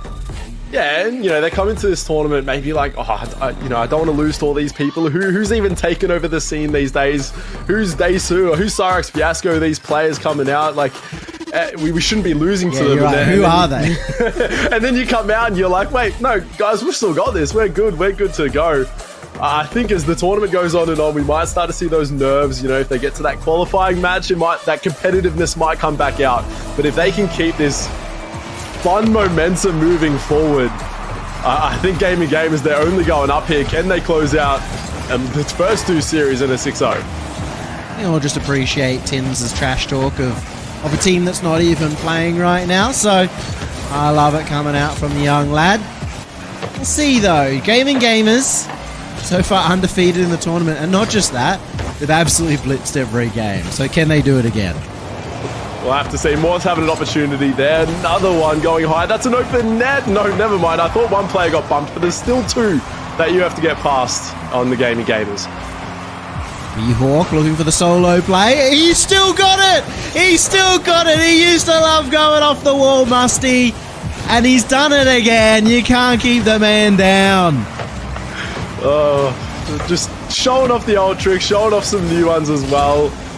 I remember every pro in OCE used to make so much fun of him for going off the wall, Musty. Like, it doesn't do anything. I know how to counter it, blah, blah, blah. And it's just like, well, it generates a good amount of power. So he's still got it, and I'll tell you what, a lot of those pros would love to be able to do it. I still know pros these days, Yummy, that are saying, no, keep the ball close, get a flip cancel, keep it close, go for the edge rule. I love a good Musty. I love going from one end to the other on 10 boost, especially when you're just catching the team off guard. I absolutely love it. It's more important in something like ones where you can reel somebody in by taking the ball slow off the wall and then punish them without the backup behind them. But I still think there's a lot of situations in real life that, once again, the three-man passing play. And this time, the roof is underutilized. Hawk showing the kids how it's done. Everyone watching, they're going to start writing some notes, taking notes on just how to be playing. Zed now going for the solo play. That's a shot on target. No, it's just gone past the defense. Uncheerful ends. It's almost like they've given up, Yummy. I think they named themselves correctly. I thought maybe at the start it was them naming themselves based on what their opponents would be feeling. Unfortunately for them, they're looking down the barrel of a 3-0 and a 3-0 against a couple of retired gamers. And Zen, who is not retired. Nah, I'm still sticking to it. What I said was true. They're going all the way. The retired gamers versus the world. As Sprat with another pass play downfield over to Hawk. This time it's just off target. Zender put it away. Hawk's just going to go try and get the redirected net, or just going for the save at this point. The amount of fun that they seem to be having on the field, you don't know what is possible, but I am loving these pass plays involving all three members. You know, you're willing to say they'll go all the way. It might be very difficult given the side of their bracket they're on. Maybe unfortunate, I'm sure. I think I might even be able to back them against Tiki Taka. But the Dark Days, Kaka, Finn and Fades, that's going to be a tough battle in the next round, assuming that they continue on with this game. That will be that's the team I had going through, so we'll have to see if they have the capabilities to beat them, you know, but there's so much pressure on them. Everyone expects them to come first. No one expects the gaming gamers. They're just going to come into this whole tournament with fun. They've got nothing on their shoulders, and I think that's going to be possibly a reason why they take down the Dark Days. Okay, so you're calling it now? I don't want to possibly they might. Are they winning? Are they beating the Dark Days or not? When's the Gaming Gamers merch come out? They're going all the way. They're gonna make their way into week 1 of the Gauntlet. It's happening. Very good. I'll tell you what, considering how they've been completely on film today, I think that's the reason that they might be able to do it. That being said, I'll back the Dark Days. I think they're just going to be so strong. As Matthew gets his second on the board for the series. Nice stuff. There we go, something to walk away with. A little bit of help from Hawk, but it's fine. We count that as a goal, and as you said before, Yummy, it is just a day worth of so many games. Whoever is on the day, there's no making it through to Championship Sunday. You know, you play well the Saturday, you might play bad the Sunday. Yeah, they can still play bad tomorrow during the Gauntlet, but right now they're playing well, and that might be just what they need to make it through all the way to the Gauntlet. Hey, if you've got them over Dark Days, maybe they can play well tomorrow, and if you make it through the Gauntlet, right, and you win that first round, that first series, you're guaranteed back into the Gauntlet on the following week. There's so much to that first match. I always say it's almost the most important match of every Gauntlet final, because you get guaranteed prize money again. Wait a minute, actually, there's a good touch there from Morse, good flick. Keeping the ball nice and close. Sprat not able to get the touch and gets the 50 on Hawk. We have a tight game. Maybe Uncheerful Ends not wanting to get sweeped. They're wanting to try and get one game under the belt. Tight game, and Morse and Matthew scoring all the goals. I don't think Cheery has one on the board just yet. And absolutely punished. So what are we talking about? So we're talking about the Gauntlet, right? So getting through to that Gauntlet's going to be good. They had a good run, but immediately you just get scored on. You make the comeback, you get the 2 goals. I'm disappointed that you pulled out of your joke, you know? Like, you're really going in on it, and then you're like, let's get back to it because my joke's not funny enough. I have commitment issues, I mean, that's the problem, right? That's why I just can't stick true to it. To be fair, so do uncheerful friends. They've been half committing a bit too much. The dad jokes have started. That's how you know we need this series to go all the way. We need to get them going. There might be a goal from Morse going all the way, but it won't. I don't like the jokes. I didn't miss this at all. Can we go back? I'm good for the off-season. You don't like jokes? No, I don't like your dad jokes. I'm happy with the joke for you here and there, but I went so long without them, I forgot how just peace and quiet it was. Well, I won't talk about your career then. Let's get back in to the game. 3-2. Just one little last chance for Uncheerful Ends to take it further on, but it's looking a little tough though. Mistake came out from Gaming Gamers that gave him a chance. Shot just straight onto Hawk's face. That's going to make it hard to finish it off. Morse with an opportunity. 2 people miss. 1 more. It's gone high. No one's going to be able to keep it up. And look, I'm a bit...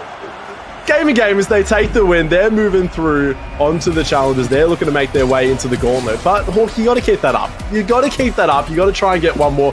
They always score in the last few moments of a game. I'm a bit disappointed there in Hawk. I'll tell you what. In terms of the history of the Gauntlet, the long-term history of what has been going on for maybe 4 or 5 years now.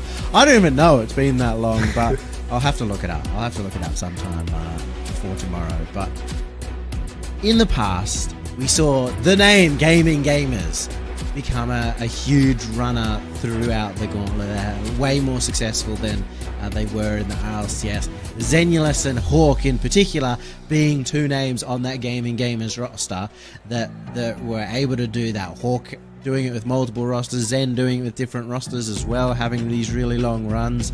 And maybe it's just a repeat of history. Maybe it's just the Gauntlet, and that's all Zen and Hawk have been waiting for. It's good to see these names back. They've all, I don't know if they've directly played with each other, but I know, as I said, Zen and Hawk played in the past. Hawk and Sprite have played in the past together. So now they're coming together under the banner that we haven't seen in a fair while. So look, they're looking unbeatable now. They've got a massive matchup next. We'll have to see how they go. We even have Ghost Jr. in the chat as well, back in the chat. He was a big supporter of OC Rocket League and the Gauntlet at the time. So everybody's here, including Hawk and Zenulus. Back when Zenulus was known specifically as Zen. But look, that's the end of the first stage of today. We go to the second stage, the top four, the single elimination, and to find out who makes it through to the Gauntlet tomorrow. And I'm going to say goodbye alongside Tins, and we'll be joined by Morgie and Jake coming up after this.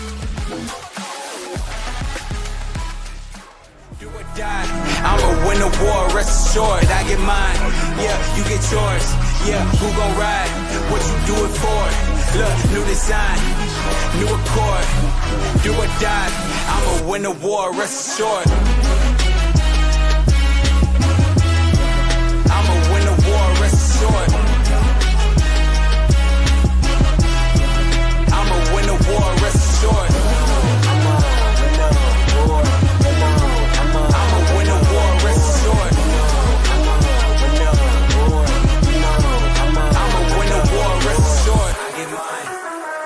Yours, who gon' ride? What you do it for? New design, new accord.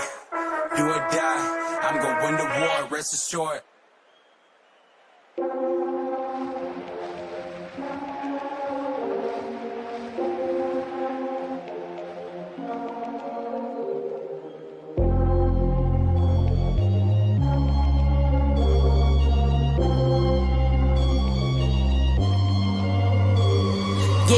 No, I'm sturdy like a Millie Rocket. Skin clear, still look young, Andy Millenakis. Money in my pocket. Don't call me a money pocket. Engine get to rocket.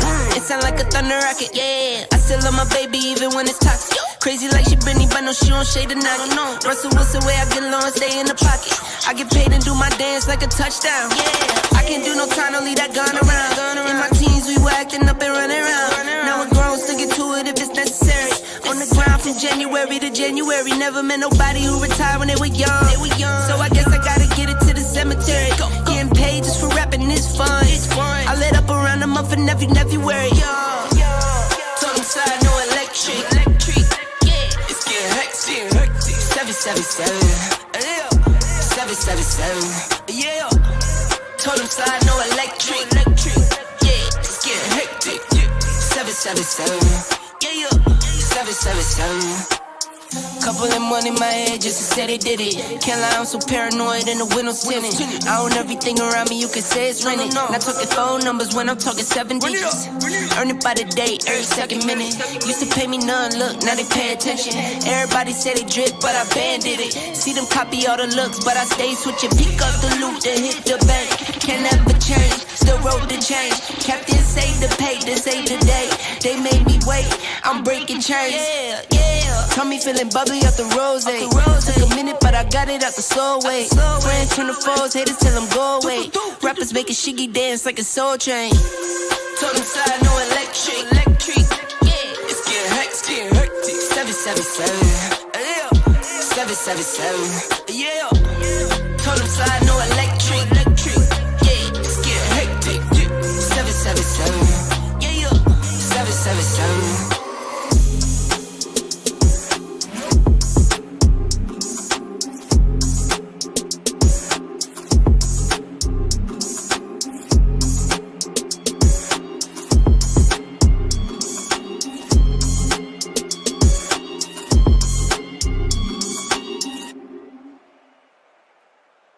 Come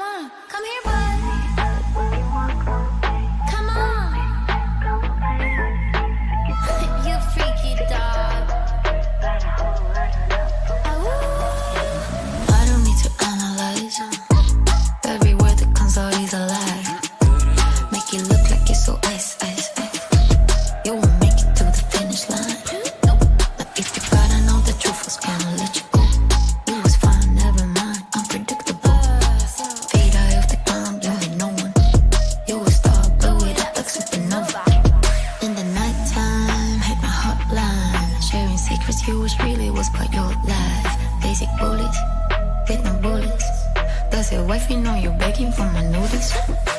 Promise you're the same, running for the meds. Sure you like my vibe, pass my candy on my wrist. Bad habits, little rabbit. Now sit down, you can have it. I see it when you walk my way. Nice big bed, come and play with me. Freaky dog, got a whole lot of love for my dog.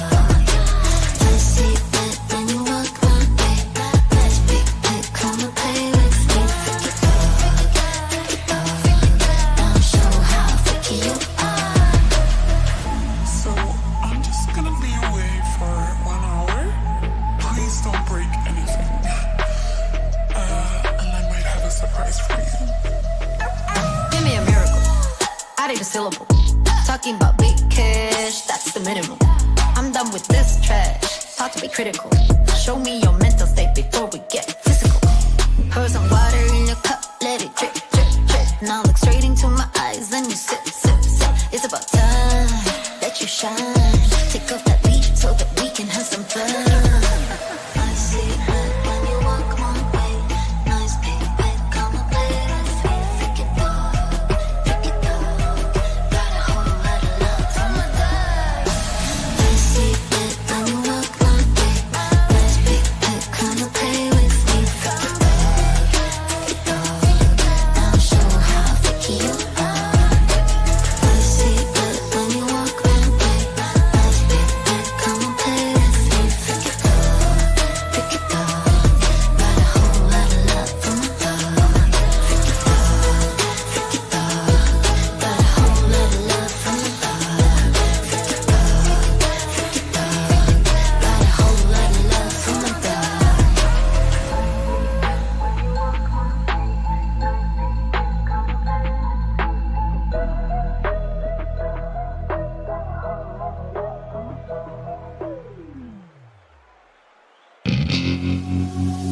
Sweet like a lollipop, let me see that body drop. Sweet like a lollipop, let me see that body, body. Sweet like a lollipop, let me see that body drop. Sweet like a lollipop, let me see that body, body. Let me see that body, body. Let me see that body, body. Let me see that body, body. Let me see that body drop. Let me see that body, body. Let me see that body, body. Let me see that body, body. Let me see that body. Let me see that puppy drop. Let me see that body, body. Let me see that puppy drop. Let me see that body drop. Let me see that puppy drop. Let me see that body, body. Let me see that puppy drop. Let me see that body. See that body, see that body, see that body, lollipop. See that body, see that body, see that body. Let me see that body. Sweet like a lollipop. Let me see that body drop. Sweet like a lollipop. Let me see that body drop. Sweet like a lollipop. Let me see that body drop. Sweet like a lollipop. Let me see that body, body. Sweet like a lollipop. Let me see.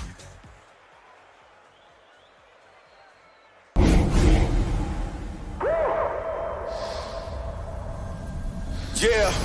How do I sound with it when I hit the ground? 100-mile finish. My moment now ain't no mouse in us. I'm on the prowl and my style fitted. My time, give me high fives. Get a picture of the wise guy. What's a wave to a high tide? Never stop when you my size. Man, this my. I said it's my moment. I said it's my moment. I came here to own it. Man, it's my moment. Man, it's my. I said it's my moment.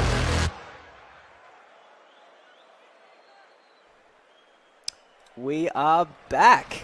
And Morgie, what are you looking at? We gotta look at everyone. What's happening? That's yeah, I'm really keen to see how today goes. I think it's gonna be really interesting. Sorry, just pulling up the game, my bad. Look, You excited for today? Of course, we're trying to figure stuff out behind the scenes, but we'll get it done. We'll get it done.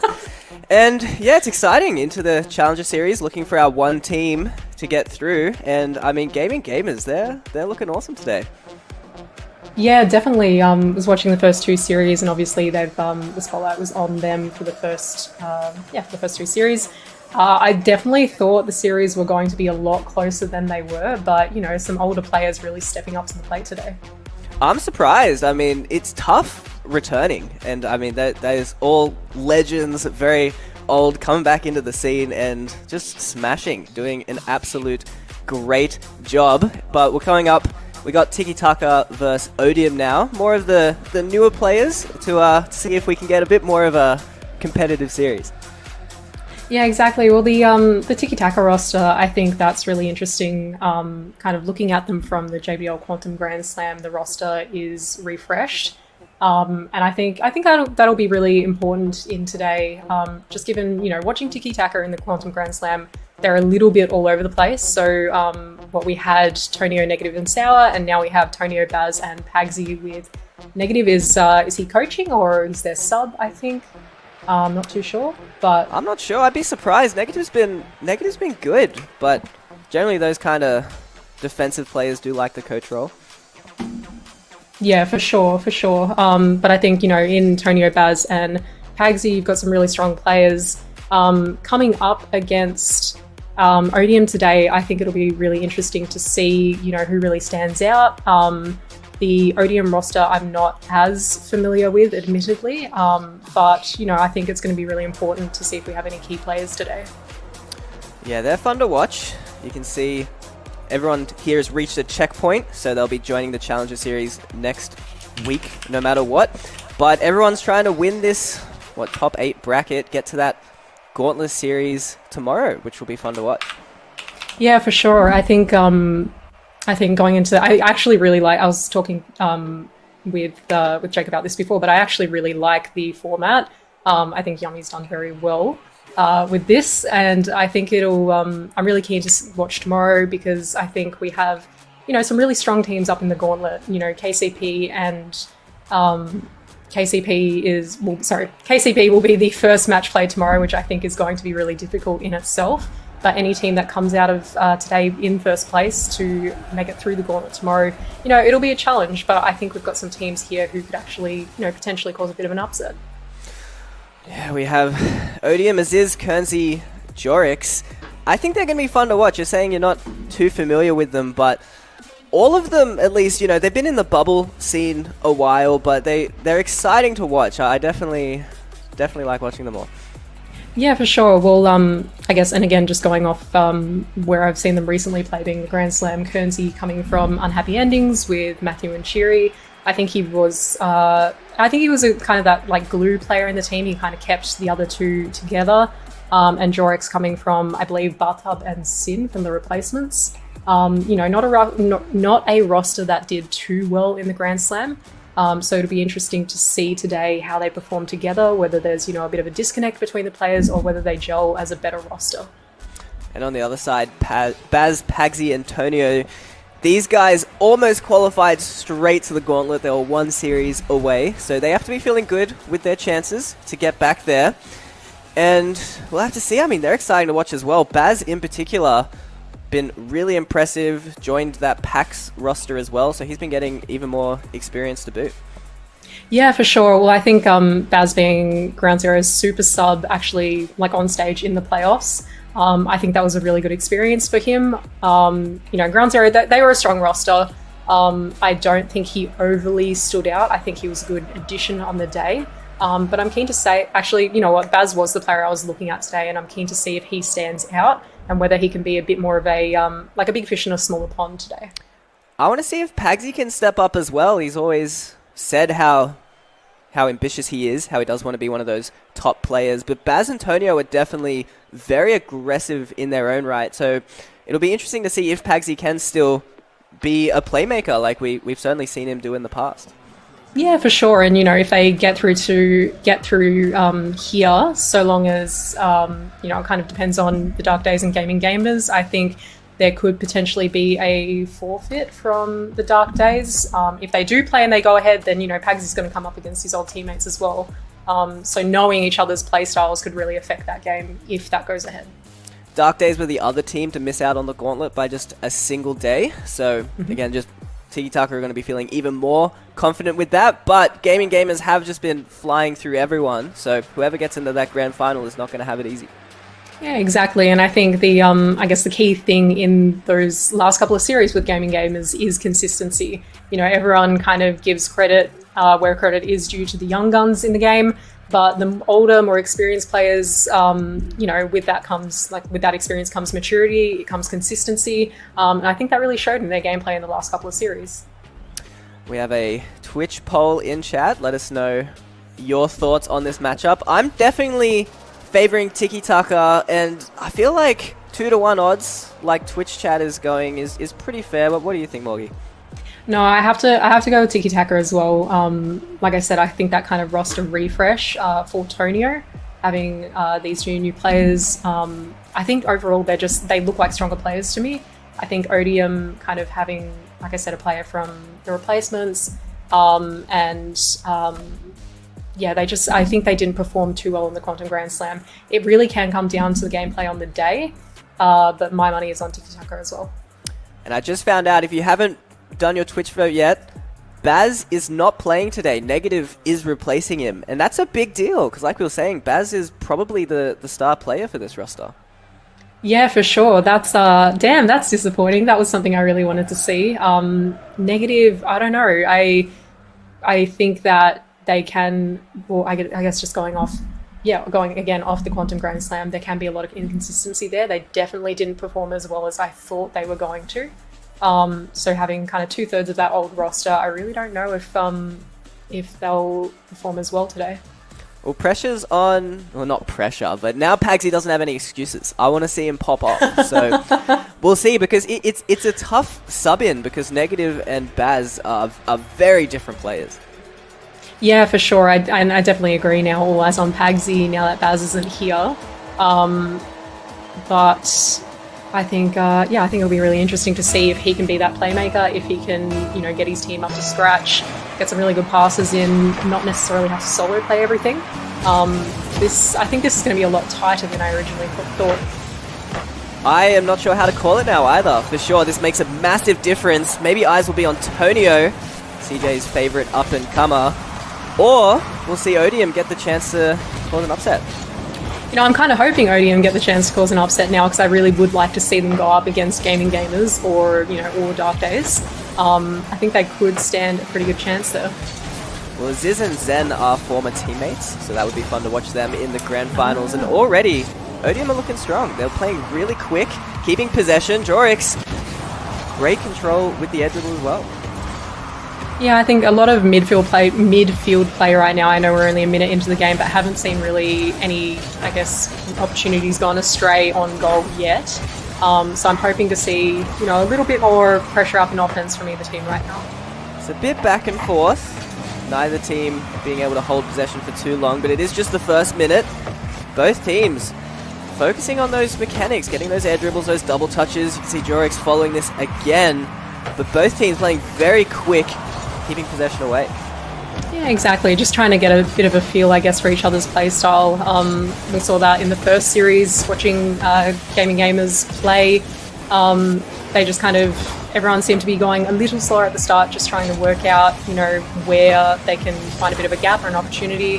And I think that's exactly what's happening right now.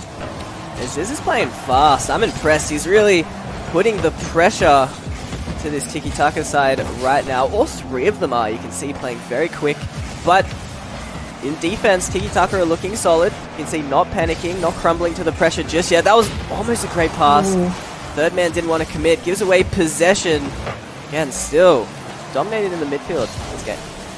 Yeah, and I think Kernsey is actually, I forgot to mention this before, but Kernsey is, Oh, that's unfortunate. I was just about to say, Kernsey is pushing up quite a lot, leaving his teammates back in defense. And just like that, as Jorix has pushed up as well, Ziz was a little bit too far forward. Tonio's had a completely open goal.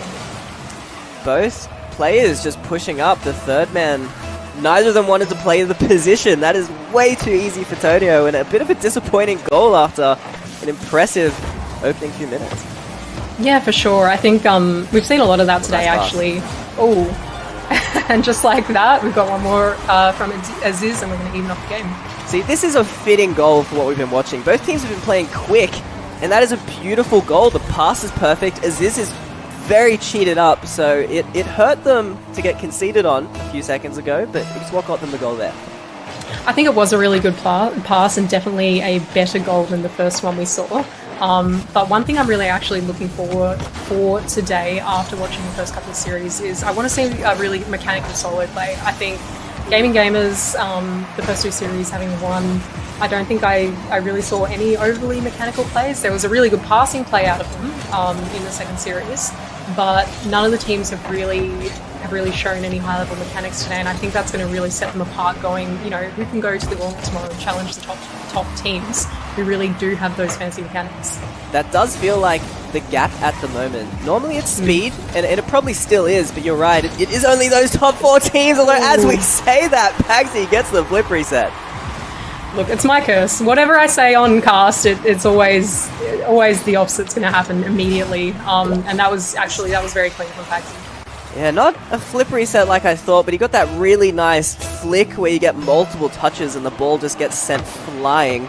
So, look, reasonably mechanical, not too flashy, but gets the job done.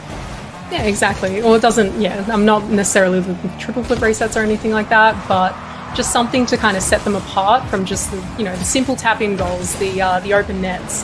I think we need... Ooh! I thought he was going to get there. That's really unfortunate. I thought...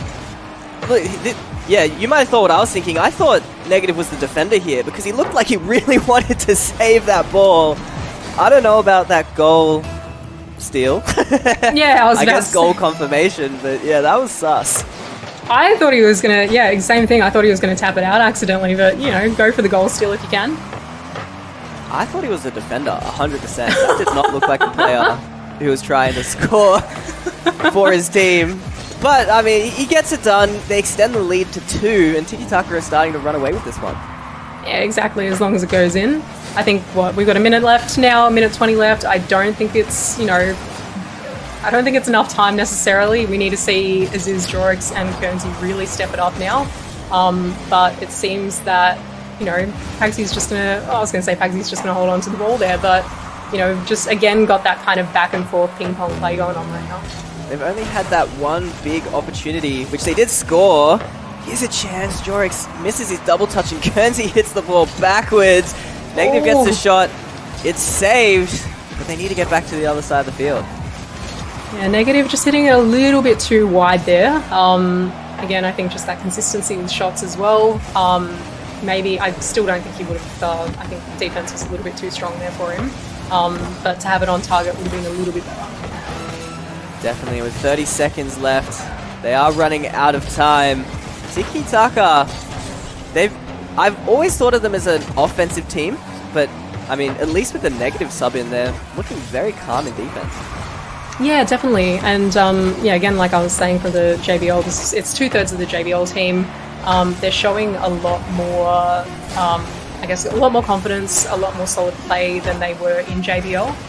So I think they've taken some learnings from that. They're implementing it now in this game against Odium.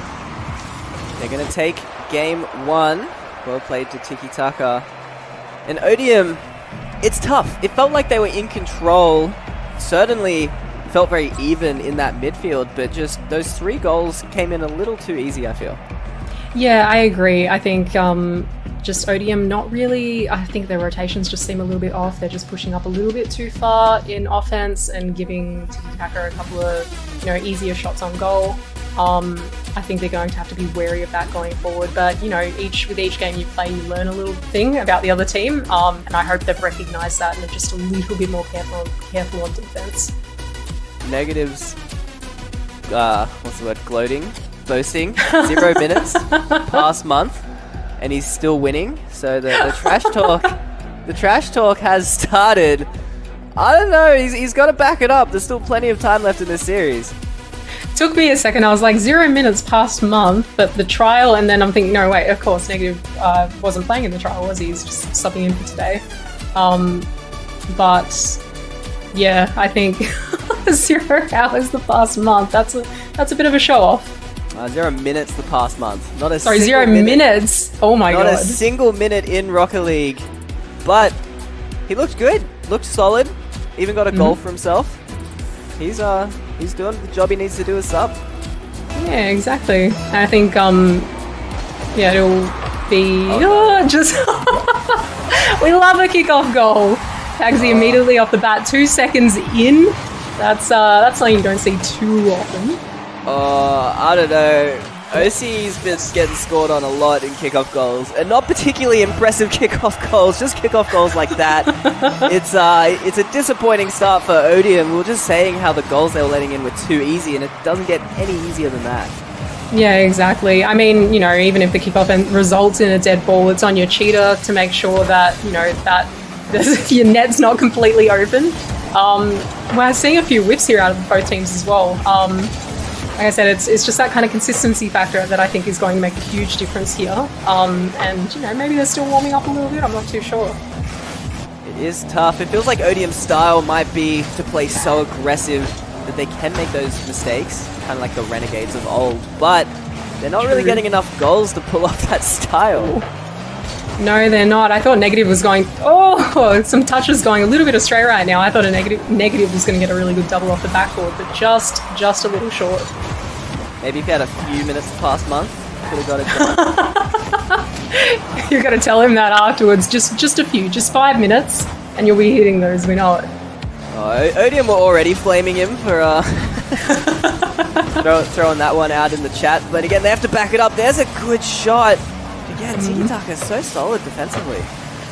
Agreed. They're definitely hitting their shots on at the moment. And definitely putting Odium in a bit of an awkward spot in defense. But, you know, not conceding their goals just yet. I'm not sure. Tiki-Taka are just looking so solid. Although that's a mistake from Tonio. Crept forward, but no one's there to capitalize. Exactly. And I think, you know, we're still getting that kind of midfield play at the moment. You know, 2 minutes into the game and haven't had too many shots on target. Unfortunately, that kickoff goal still stands. Tiki-Taka are fine with the score the way it is. Not sure what Odium are doing. Some creative defense at the moment. Maybe trying to bait in Tiki-Taka if we want to be positive. We'll see if Tiki-Taka can hold the pressure. I thought that was going to be a shot on from Negative. Negative is getting quite a few shots off at the moment, but just unable to get through defense right now. But, you know, he's doing well at the moment. Negative has actually been quite a standout for me the last 2 games. Sometimes that happens when you take less pressure on yourself as a player. Obviously, you step down from core roster. Here's Kozi trying to get its center. Tonio is so solid. Tiki-Taka are a brick wall right now. Yeah, exactly. I think this game is definitely. I think the rest of this game is going to play out exactly as it has. I can't see the team, you know, scoring another 5 goals. I think it's going to come down to the wire. Although there's another goal. Negative doing it all by himself. This is nice. This is really good. Negative's going to have to be. I think you're right. He's going to have to be moved to the main roster after this. I don't know what's happened. He gives the ... lol in chat. The trash talk is going strong, and might be tough for Odium to deal with. There's not much worse than getting beat by someone who doesn't play the game. Exactly. No, I think you're right with that. And but I think with saying that, I think a lot, maybe, I don't know, with players who aren't as experienced, a lot of nerves can come into play. So, you know, like, I'm not saying that Negative isn't experienced, but I'm just saying, you know, not having that pressure of being on the main roster and having to perform really well on the day can actually make you perform better. Exactly, and I think that's just what we're seeing. Negative. Oh, is he going to get another one? It's an open net. More. Does it. Nice and solid. Negative. Who was that on defense? Who was that on defense who missed? Oh, was that Jorix? That was so fast I couldn't even see. Look, that was everyone messing up there, honestly. We saw 3. One player whiffed, one player just drove for the opponent's corner boost, and the third man was too slow. That was just a disaster for Odium. Yeah, that was. I think you're right about Negative really getting in their heads in the quick chat. And that's the thing about experience and consistency is you need to keep a level head in situations like this. If you're down 3 goals, realistically, with a minute and a half left, it's not necessarily over. But if you lose your head, then there's no bets winning this. Oh, and even looking at the series further on, they're looking at potentially having a reverse sweep. And that's certainly not easy if your mental isn't in the right spot. Yeah, agreed. And I think Tiki Taka really is getting into their heads. A reverse sweep is possible. We've seen it time and time again, especially it seems on the casts we've had, Jake. So I wouldn't put it down to this being a sweep, unfortunately. It would be fitting if there was 2 3-0s to start and then just reverse sweep and then another game 5 afterwards. Morgie curse continues. Just do it again. Oh my god. No, surely not. Tiki Taka are looking way too solid right now. I really do want to believe in Odium. But this is just, this is a little concerning, this game right now. I think Tiki Taka have found their rhythm. If Odium just got a bit more solid, I feel like this would be a very close series because in every aspect, they're looking on par with Tiki Taka. Their offense looks good in midfield. They're looking good. They're playing quick as well, but just the goals are just coming a little too easy. Do you think it's going to need potentially a little bit of shooting practice from the players, Jake? They haven't been doing their packs. What's going on? They got to pretend a DC and then just hit the free play packs for 5 minutes. Just make us wait. No, I'm not sure. Again, I don't think it's the shooting. It's the being a bit too over aggressive. Maybe just trying to force things because they're looking good. They're playing solid, but they're not keeping pressure long enough to force any kind of mistakes. And then they're just over pushing, making that mistake, and then getting scored on themselves. Yeah, exactly, and that's the kind of thing with that go-to, that ping-pong back-and-forth kind of play is you're not giving opportunities for defense to actually miss the ball. I haven't seen too many fakes, I haven't seen too many demos. It's just been smack the ball away and hope for the best that a teammate's there. It's not necessarily always about that. Yeah, I've seen a few demo attempts out of Tiki Taka though, which almost worked. So you're right, if Odium could take that might be what they need, because it's possible they're just getting frustrated. The goals aren't coming quick enough, and that's why they're making these mistakes, getting over aggressive and then getting punished.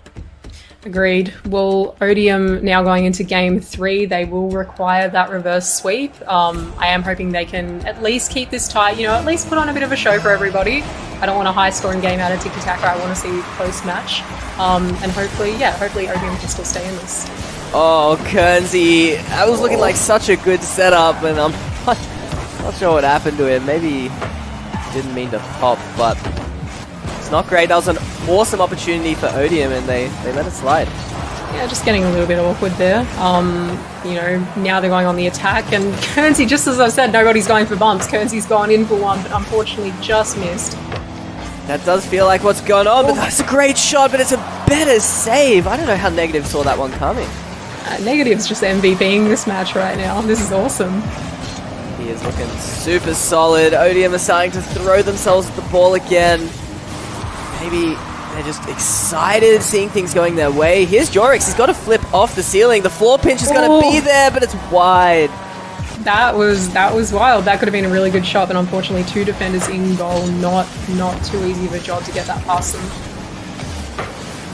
Not too bad. Here's Tiki Taka. First time this game, it feels like they've had the ball. They give it straight back, but Aziz kind of panic touches. Gets to follow it himself. But now Tonio is going to smash it back and hopefully get some pressure for his team. I am seeing quite a few hard touches on the ball right now. Not really ideal. I guess both teams just kind of seeming to give away the ball a little too easy. So I'm hoping, to keep the ball a little bit closer and try and create a play would be the go right now. Jorix had no boost there. Looked like a good opportunity for a counterattack. Here's Aziz. He's quick. He's got Jorix middle. Here's a shot, but Negative's there again. Negative going really well on defense. That was a really good setup though. That's what I'm wanting to see. A little bit, more of that team play that we've been seeing out of some of the other series that we've been seeing from Gaming Gamers. If these guys end up coming, if either of these teams end up coming up against Gaming Gamers. That had some speed on it from Guernsey. I guess that's what they needed, the deflection. Antonio air dribbling it out and just pinches it into his own net. It came off Pagsy. Oh no. That wasn't going in otherwise. That's unfortunate. Definitely not the worst own goal I've seen though. No, that was definitely unfortunate, but might be what Odium needed. Felt like nothing was really going their way. Now they have the lead. Let's see if they can convert it. Yeah, I guess regardless, goals like that aside though, if they end up, you know, if they do end up reverse sweeping, they've got to do a lot more than just some lucky goals like that. We'll see. Guernsey throws himself at the ball. Definitely feels like Odium is starting to make Tiki Taka panic a bit more, but other than that deflection, still no goals. Yeah, we haven't seen too many opportunities go past Negative right now on defense. He's hoping Pagsy could set something up right then, but unfortunately, just getting read by Jorix really well. Odium have definitely made a big adjustment. Oh, here's a great chance. Guernsey, is the follow-up there? What is that save from Tonio? What's going on? How many shots was that just then? 2 or 3 shots in a couple of seconds space. Tonio just in a very, very good position to defend just then. Now, again, maybe some frustration creeping forward. Odium almost overcommitting. Not punished. Guernsey gets it to the side. He's going to get his redemption. That looks like it's just straight in. Guernsey gets the goal off the ceiling. Makes it 2-goal lead. What a shot. Guernsey recognising just there that Tonio was the only player back. Both other players not in defence, not to be seen. So that was a really good opportunity for Guernsey to capitalise off Tiki Taka's mistakes. Tiki Taka overcommitted themselves. The script has flipped.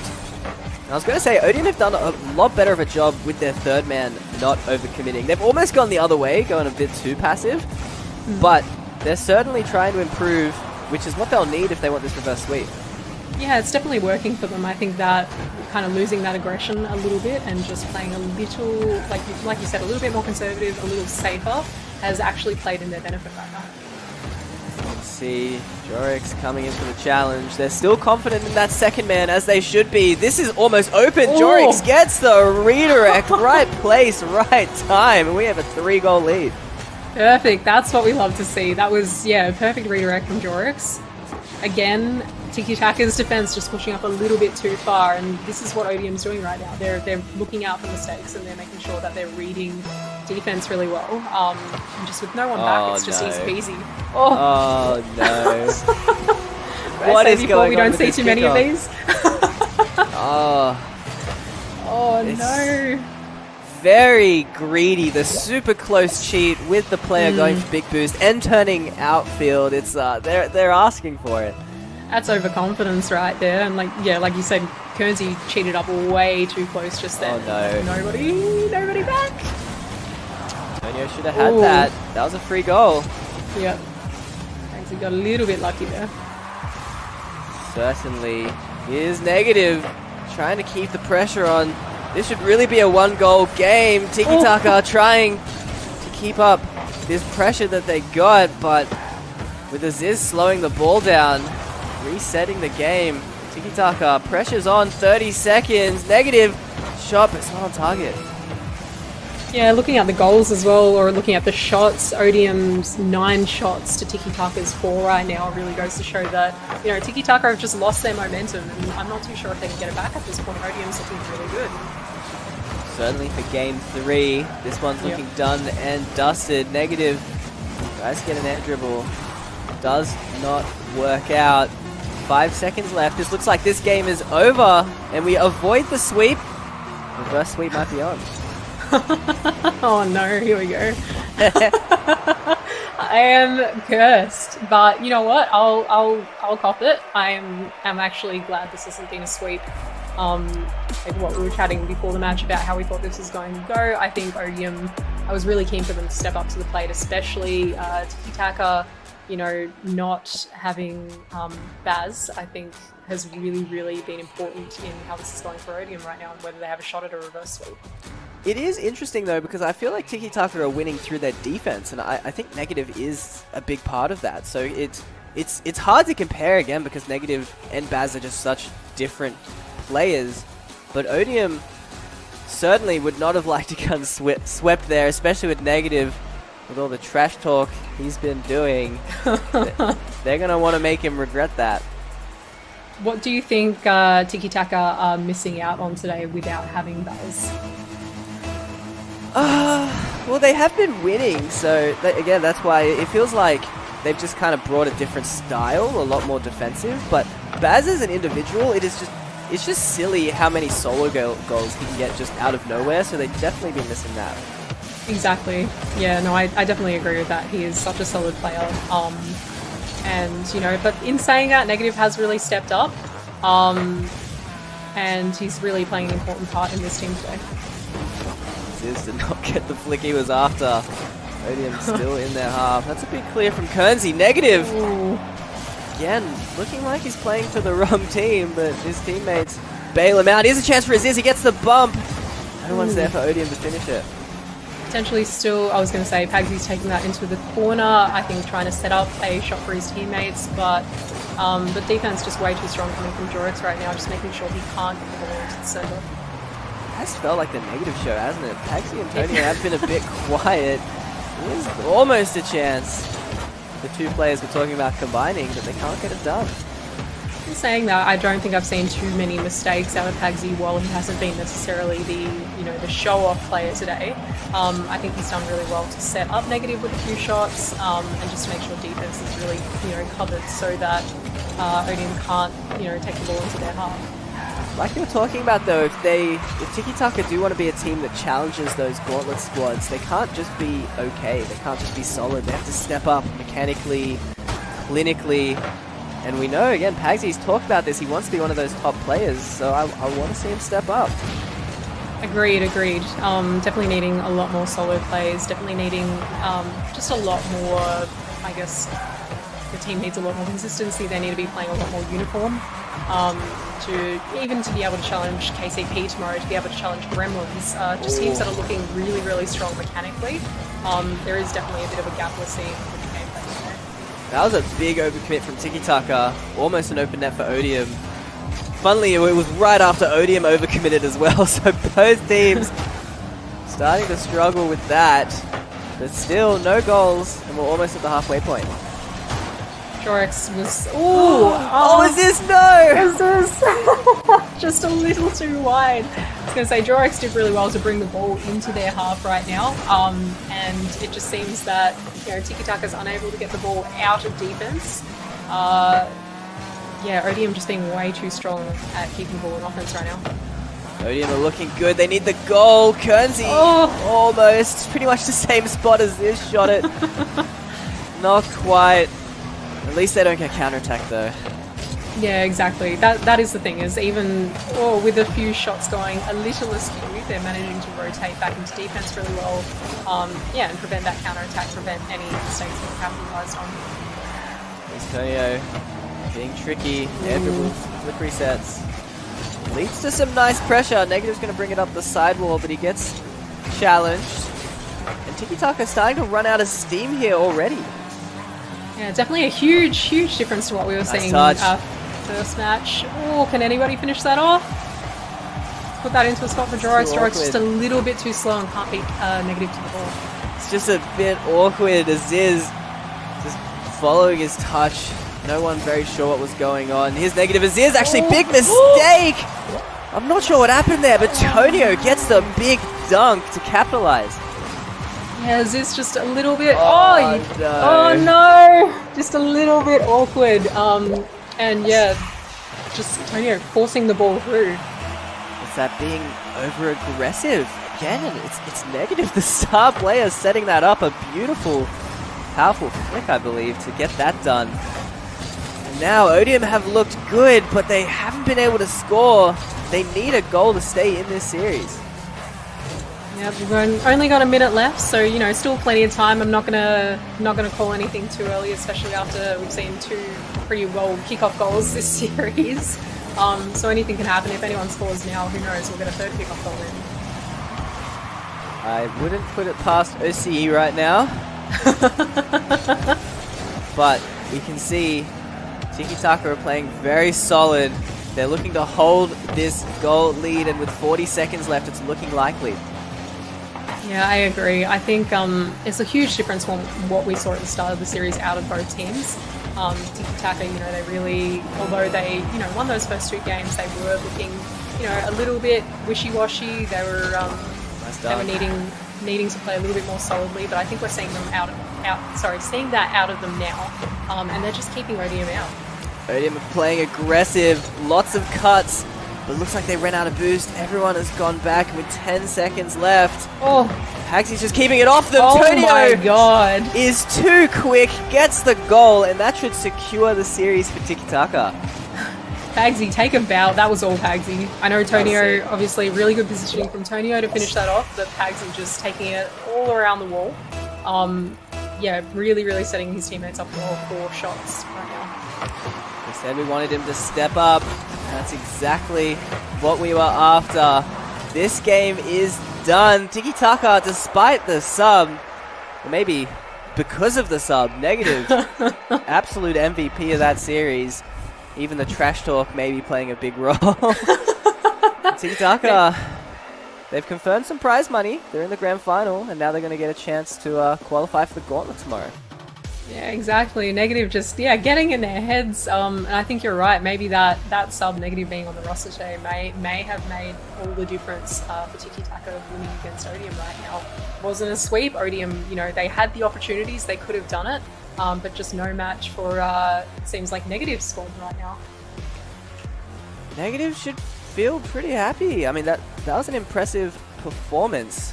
But that is it for at least the semi-finals. We'll have a short break, and then we have the grand finals coming up. It'll be Tiki-taka against probably Gaming Gamers, if I believe. So stick around, and we'll see you soon.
Yeah.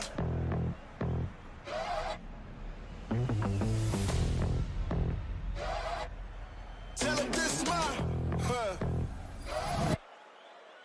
yeah, my time it is now. Nobody stops me taking the crown. I did a lot, they changing the style to do what I did. They making me proud. I'm knocking them free. I got a lot to achieve. They wanna stop and leave. People are looking at me. It couldn't be. Better believe. This my moment. I said it's my moment. I came here to own it. Man, it's my moment. Man, it's my. I said it's my moment to shine. I used to take it a day at a time. I used to wait, but I'm making it mine. Was at the bottom, but able to climb. And look how I rise up. At the top, you gon' find us looking refined, not how you define us. Can this beat get a moment of silence? This time I'm fired up. I give it my all. I said my moment is now. No laying around. I put my stick in the ground. Just so you know, ain't no mistaking it now. Forget what you make of it. Got my eye on the prize, I'm taking it. Got the fire inside, ain't shaking it. And I'm turning the tide, ain't changing it. I'm the main event. This my moment. I said it's my moment. I came here to own it. Man, it's my moment. Man, it's my. I said it's my.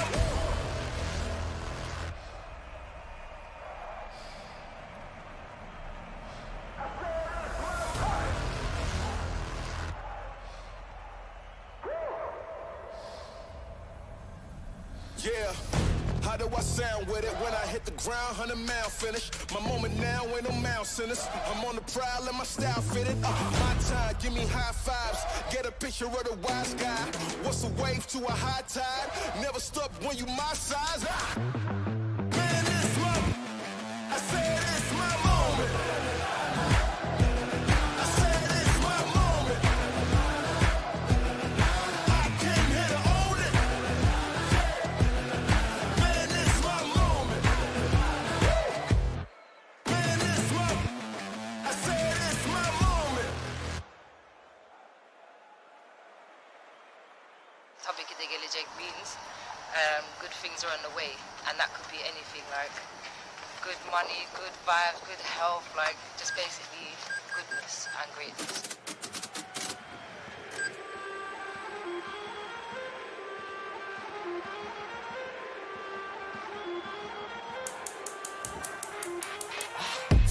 Deal with that piss slick, muddy. Living fast, yeah, boy, huddy. Not a lyric job, yeah, I want that pound money. Fly high, get down, money. When that food comes, heavy soul, body. Roll it up, tell my Donny. You know the deal, why you even waiting on me? It's station, all I'm on, but tell your homie. Let it rotate, done soon, done the jig. If you love it, boy, free it like a killer pig. That day will arrive, yo, get a jig. And my mom always told me about this bit of kid. Oh yes, tabii ki de gelecek. Oh yes, tabii ki de gelecek. All in the way, bro, nothing in the way, yo. Takmışım kafaya da tabii ki de gelecek. No sense inside, beyin çürümüş. Her şey cacık olmuş, yürümüş. What a patates, big don, little Zeus. God complex, you can tell from his yürüyüş. Nothing but a little douche. Levels break through through the roof. Rooftop party, rise with the view. If I spit bars, it can set the mic, get rid of you. Bunu istemiyorum ama got my car made down a little baba. And we cook up the vibes, yeah, cook it in the cover. And we flip it up high like pancakes in the hover. Girl, we're like the Guinness in the summer.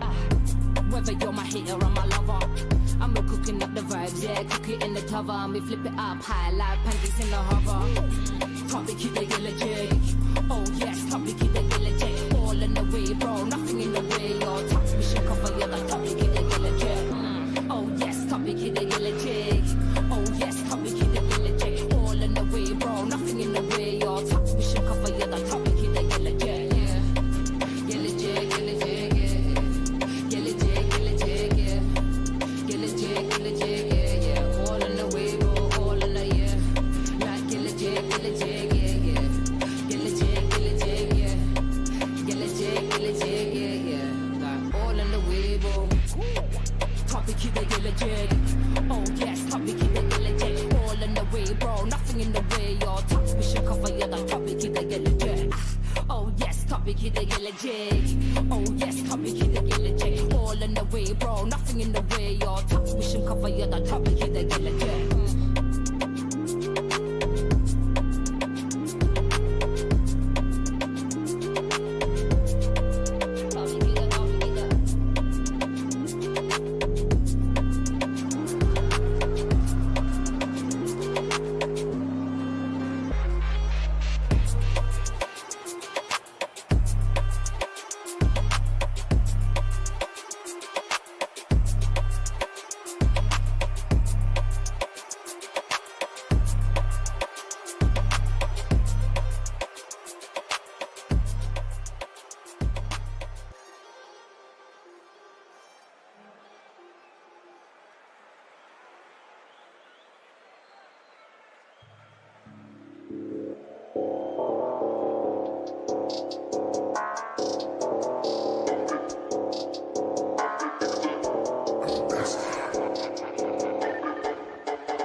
Yeah, how do I sound with it when I hit the ground? 100-mile finish. My moment now ain't no mouse in us. I'm on the prowl and my style fitted. My time, give me high fives. Get a picture of the wise guy.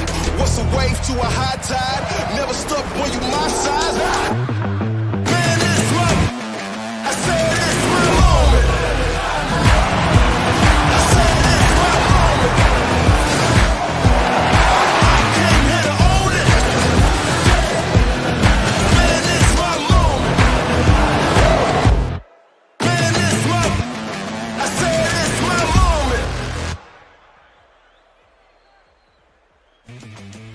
It is qualification time. Winner plays tomorrow, loser goes home. Morgie, how are you enjoying the tournament format? I'm really enjoying it actually, and I think it's really good that every game matters. Obviously, being a single elim, if you're out, you're out. You don't get a second opportunity until next week. You know, there's a chance of relegation. There's the opportunities to go up into the Gauntlet as well. So I really like that. I like it when you have to be tactical. You have to, you know, not only make every game count, but every goal count. I love the single elim aspect of it as well. I think it's awesome. You can see here, we're in the challenges at the moment, and then we are playing for Gauntlet next week. And then there's a few weeks for this tournament. I think there's 5 all up, so plenty of Rocket League in this RLCS offseason.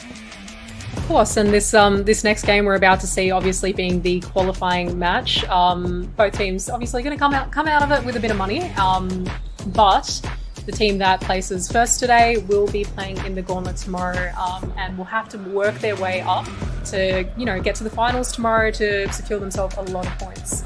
Here's our bracket so far. You can see Tiki Taka have only had to play 1 match to get here. They had the good seeding from, I believe, the shootout, the trial. There's lots of names going on. The trial, which was last week.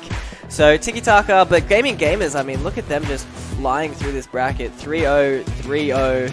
Didn't even need to play Dark Days, just scared them off. So they're feeling good. Would have been another easy 3-0 with just how these guys have been playing on the day. Again, yes, just an unfortunate forfeit from the Dark Days. But regardless, I am really keen to see Gaming Gamers play today. This has been the team I've been, I guess, most excited about, especially watching them in the first couple of series on stream. Tiki Taka, obviously, who we just had, are really showing a lot of promise. But the Gaming Gamers, the older boys, I'm loving seeing them play really well today. I'm not gonna lie, I was not excited for Gaming Gamers. Normally when you get these like retirement home teams coming back, they're just like a snapshot of when they left, and obviously the game improves so much, but these guys are still chilling with the best, and just the Rocket League we've been seeing from them, especially the past plays, have just been awesome. Agreed. I think Hawk, Sprat, Zen, all, like I said, all older players, you know, whether they've retired, semi-retired, you know, coming out of it. Like you said, they've got that, you know, if they've left the game is constantly adapting. You know, there's new mechanics, there's new gameplay styles, and they've had to come into that and either use their old style or adapt. And I think they've done really, really well to get to this qualifying match today, and I'm so keen to see them play well. And I am hoping there's some more trash talk, honestly, because Negative seriously got in Odium's head last game, but Zen is normally the player to do that to teams. Zen is very chatty. Sure, he annoys a lot of people, so I'm hoping to see them clash heads. Negative versus Zen, there's going to be a massive fight in game chat right now. But no, I think that being that kind of older, more experienced team, I think it's less likely that Negative is going to get in their heads compared to how he got into Odium's heads. And, you know, I think he's just not going to affect them as much. They just need to play their style of game. I think they're going to do really well here. We'll see. Saw Twitch chat favouring gamers. You're favouring them as well? I absolutely am. Look, it's a little bit of hope. I'm not, you know, credit where credit is due to Tiki Taka. I think they're warmed up now. I think they were struggling a little bit against Odium here and there, but I think they've definitely found their groove.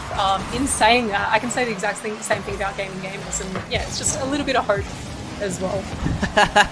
2 3-0s show that Gaming Gamers are certainly here to game, as their name suggests as well. I feel like I'm favouring Tiki Taka a bit. I feel like this is a big step up for Gaming Gamers, but as I say that, I'm just always confused what team Negative is playing on, apparently, but he's the one to get the goal. Yeah, Negative coming in there with quite an easy tap in, just beating Zen to the ball. I think, again, first match, you know, they're going to have to find their groove. I think just in general, the OC season, looking at all the teams and the rosters, there's been a lot of roster swaps. There's been, I can't see a team, I guess, other than Power that looks, you know, pretty solid. Even they swapped rosters though, although they were one of the first. True. But yeah, everyone's been swapping around, and I think that, you know, whether you know a player individually and you can read these players that all know each other, they all know each other's strengths and weaknesses, but developing play styles, that's all new once you get on the pitch. It is an experimental time for these players. These rosters are still at least not locked in for the RCS season, so they'll be trying to see how well they gel and just figure out their playstyle. Yeah, of course, and I think that's a really cool thing for the audience to watch as well, is, you know, you can wonder, you know, if any of these rosters are going to stay together when RLCS starts back up, but you get a really good insight into the way the teams gel. And this is important. Gaming Gamers get on the board. Negative with his 2 goals is starting to run away with it, but nice air dribble. Zen is quick to that as well. Gaming Gamers get their first goal.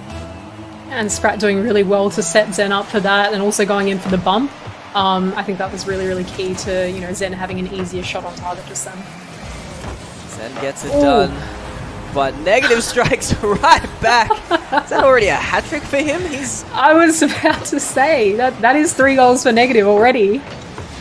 That is crazy. I don't know how Negative does it. He's absolutely popping off today, showing that all of us could maybe do with a good break from Rocket League. Someone sign him. I think he's looking for a signing at the moment. Negative's been going off, not just on offense, but on defense right now.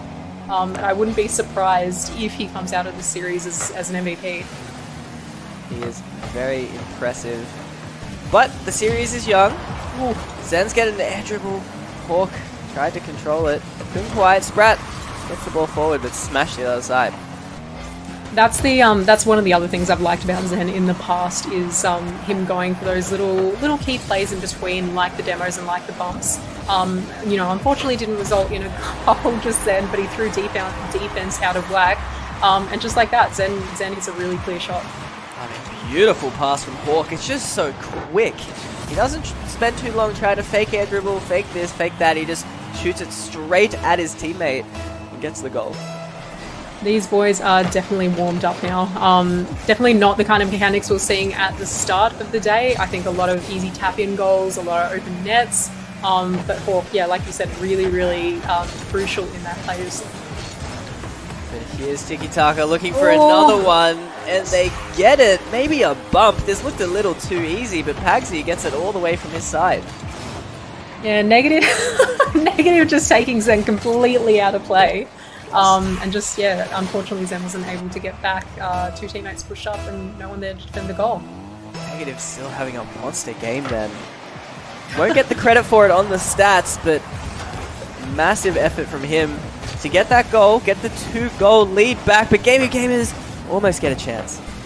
He'll get the credit for it from chat. I know everybody can see how well he's doing right now, so he should be, regardless of the stats, he should be really, really proud of how he's doing today. You can see he's not slowing down. Already had an impressive performance last series. Like we were saying, Pagsy started to step up near the end as well, so we'll see if he can continue that. He's playing aggressive, he's getting the ball center, but Negative decides not to go. Both teams really, really doing well to find their teammates right now. Unfortunately, Sprout, that just goes astray. But yeah, we've seen a lot of really good team plays. We've seen a lot of really, really great passes. Not too many solo shots right now. So, you know, maybe that'll make a difference for Gaming Gamers if somebody can get off a really clear solo play. That is potentially what they need, but it does feel like the majority of their goals today have been from those team passes, the one we've already seen in this game at the moment. With a minute and a half remaining, pressure's going to build. Pagsy almost making it a 3-goal lead. Gaming Gamers are in trouble at the moment. I think you're right. I think a minute 20 left. They really need to step it up, and just like that, Zen has scored another goal. I think have all 3 been from Zen so far? I think Zen's also on a hat trick right now, and it goes to show, you know, how key of a player he is for this Gaming Gamers team. He's just so mechanical, he's so solid, he rotates well. Zen could also be a really, really strong player coming out of this series. It's been his rotations and his speed that's been most impressive. It's still been Gaming Gamers with the team plays to get their goals. It's been more Negative making them. Also himself, it's felt like, but still Tiki Taka a solid team roster as well. But we just have a single goal now, but Pagsy gets past one. This is dangerous, has the flip, goes for it, but what a save from Hawk. Pagsy, what a good play. That is, that's unfortunate that he couldn't get that around Hawk just then. Much credit to Hawk, though, for being able to read that flip reset. But yeah, hoping to see a little bit more of that out of Pagsy. The passes keep coming from Gaming Gamers. They're not slowing down. But this gives a chance for Negative. The air dribble bump. He does it again. Oh my god, Negative take a bow. That is 4 goals, and those are 4 good goals as well. There's been nothing too easy about this. That is sick. He makes it look so easy, bringing the ones mechanics into the 3v3 game, and a crucial goal to get that 2-goal lead back again. And with time ticking down, Gaming Gamers, they need a goal soon to stay in this. Agreed. I'm actually really hoping to see a little bit more out of Tonio right now. I think, you know, it has been kind of the Negative show for Tiki Taka. Just like that, he saves another goal. Even Pagsy has managed to get, like, maybe not too many shots off, but some really good plays, some really good passes. Sprat getting another goal there to put Gaming Gamers 1 goal off Tiki Taka with 12 seconds to go. Keeping it close till the very end. Reminiscent of Negative and Zen to get the bump to open up that net for Sprat. 12 seconds. We've seen plenty of kickoff goals today. That's a strong kickoff for Hawk, but Tonio's going to get possession.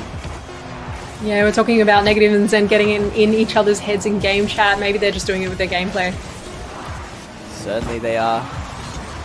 Reminiscent of each other, being inspired, and Gaming Gamers, 0 seconds. They need to keep this up. Hawk pops it over to Sprat. Sprat knocks it back down, but no teammate is there. Tiki Taka take game 1. That was looking like it could have potentially been an equalizer right there if Sprat had just kept it up a little bit better than he did, but unfortunately just got an awkward touch on it and the ball went down. Regardless of Tiki Taka winning this game, I think it obviously being a 5-4 game, it's really close. Neither team too strong on defense. There's a lot of offensive play going on right now. 5-4 says it all. I mean, 9 goals is a bit ridiculous, but all the goals were very impressive. Like we were saying, Negative got those solo plays, Some nice bumps from both teams as well. Such beautiful passes out of Gaming Gamers. It might be the team to figure out their defense first who will win this series. Agreed. I think, I mean, you look at the shot to goal ratio from Gaming Gamers come in that game 1, and they've got a 25% ratio, only having scored 4 goals from 16 shots. So they're managing to put the pressure on, but just shooting a little bit wide, you know, hitting defenders rather than getting around them. That's in. And Zen steals it. This is a monster dunk from Sprat. Pagsy got way too fancy here, but Zen is the one to steal it right at the end. Of course he does. 7 seconds in though. Good to see that they're up by a goal already. He's padding his stats. They were already impressive enough. And yeah, this might be the first lead for Gaming Gamers. Felt like they were trailing all of last game, so we'll see if that can be a difference maker here in game 2. Yeah, they were trying to play catch up, but yeah, good to see that they're definitely on the heavy offense right now. Some really good mech coming out of Sprat on that attempt just before at goal. Unfortunately, defense just a little bit too strong from Tiki Taka right now. Tiki Taka aren't letting in a second goal too easy. That's a big miss from Zen. He recovers to go for the back pass. Sprat's going to get it over Tonio, although he slows it down. Passes it on to Zen instead. That is an awesome pass, and Hawk is there for the finish. That is a wicked double. I was kind of hoping it was going to go in straight off the double, but regardless, nonetheless, really good pass, and Hawk really great positioning there to be there to clean that up. I think that power surprised everyone, especially Pagsy. You can see he's just awkwardly reversing as he gets beaten to the ball. That is a great kickoff. Hawk is back to get the save. Perfect. You know, the cheat was a little bit close again. We've seen it a few times today. But so long as your third man is back and ready in case the ball goes towards goal, and that's exactly what Hawk did. And we have another goal for Zen. Zen with the long shot. Hawk clears out net. Beautifully done from him, staying involved forward of the play. But that is a beautiful shot to make it work. Zen really showing off his skill set right now in offense and making sure that, you know, his team are set up for a really good game here. 3 goals up, only just over a minute down. That's huge for Gaming Gamers right now. Gaming Gamers have to be feeling good, but there is still so much time left to play. I mean, last game was high scoring. Already we have 3 goals.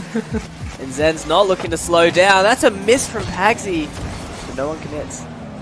Do you think Tiki Taka aren't playing as well as they were last game, or do you think Gaming Gamers have just stepped up? Gaming Gamers have certainly stepped up. I mean, 3 goals in like a minute is insane, but at the same time, you're right, Tiki Taka certainly in defense letting Gaming Gamers kind of style all over them. Yeah, agreed. I think it seems like the intensity has just gone up tenfold. I feel like I was watching a casual match the first game with a lot of goals obviously scored, but defense just lacking a little bit, and now it seems like the intensity's up. Both teams really want it, and no one's wanting to concede right now. No, I mean, Gaming Gamers certainly looking to hold this lead, but still playing reasonably aggressive. Tiki Taka are just stuck in their half right now. Yeah, I think they've definitely been put on the back foot. It's going to be a real question as to whether they can get out of it. But Hawk coming in there and making sure, you know what, they're not letting him out of this on easy. None of these players look like they've had a hiatus at all. I mean, I haven't seen Hawk in years, and he's looking so good, so quick. He extends their lead to 4. I love this. I think actually technically played against Hawk once at the when we did the Gold Coast event pre-Commonwealth Esports. And Hawk filled in on the team we were playing just for a bit of a show match, and he's just such a lovely player, and I think that he really deserves, with all the effort he's put into Rocket League, he really deserves to do well. You can see he is starting to get some nice results, but he does need to close out this series. There's Hawk getting an absolute freebie.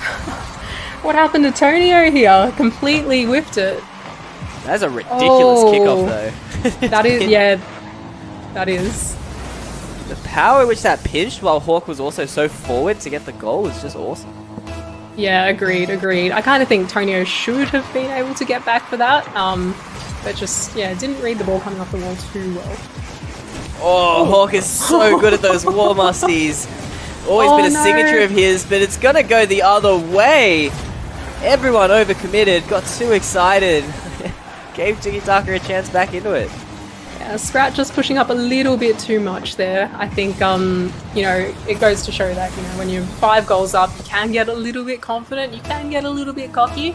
I think teams just need to keep a level head and be wary of that. You know, 5 goals to 2 with still half a game left. You know, you don't necessarily have the game yet. And it was negative again. It was actually a pretty sick goal. He got a massive flick over one and then a pretty insane angle to finish it off himself. The negative reminding us that he's still in this lobby and still looking to impress. Agreed. He was definitely quiet for a little bit there. I think actually all of Tiki-Taka seemed to be. So glad they're kind of realizing they still have some opportunity in this game. You know, don't get too complacent. You still have plenty of time. Gaming Gamers did a good job of not, like, stemming the floodgates at least. They didn't get scored on immediately. Although that's dangerous. That is just wide. Zen is a bit fortunate there. Yeah, lucky Zen was back. That could have been really dangerous. And I think if Tiki-Taka managed to get one more goal right now, I think they've still got time to, you know, gain a little bit of momentum, get a little bit more confident, and hopefully still stay in this. We're having some double commits now to Gaming Gamers. Still playing very confidently. Not letting that big lead change how they play. Maybe for the better. It certainly feels like Tiki-Taka are feeling more confident in this game, but it feels like they've probably run out of time for this one. Yeah, I agree. I think a few too many whips as well. We're seeing, you know, some unintentional fakes coming out of both teams, but definitely strong offense here. Negative just missed the bump on Hawk. That could have been a very easy goal for Sprat. Sorry, a very easy goal had Negative actually hit Hawk there. Hawk wins the mind game, doesn't jump. That was an important goal. Probably secured this game for Gaming Gamers, but again, it looks like we're going to have a competitive third game, which is what we want. Yeah, exactly. I'm wanting to see a lot stronger defense. I'm wanting to see, you know, we get to 5 minutes, we have to go into OT because neither team has scored a goal yet. But both of these games so far have been pretty high scoring. There have been a lot of shots. Unfortunately, just a lot of shots not quite on target though.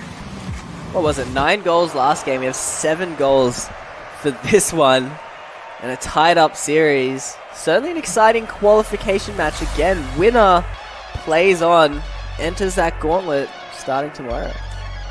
For sure. I think when we were looking at Twitch chat before, Twitch chat was assuming that it was going to be a Gaming Gamers, I think. What was the They did. percentage? Gaming Gamers 75%, which I was surprised with. Again, I feel like Tiki-Taka probably should have been the favorites coming into this, but Twitch chat always knows. They've got inside information or something.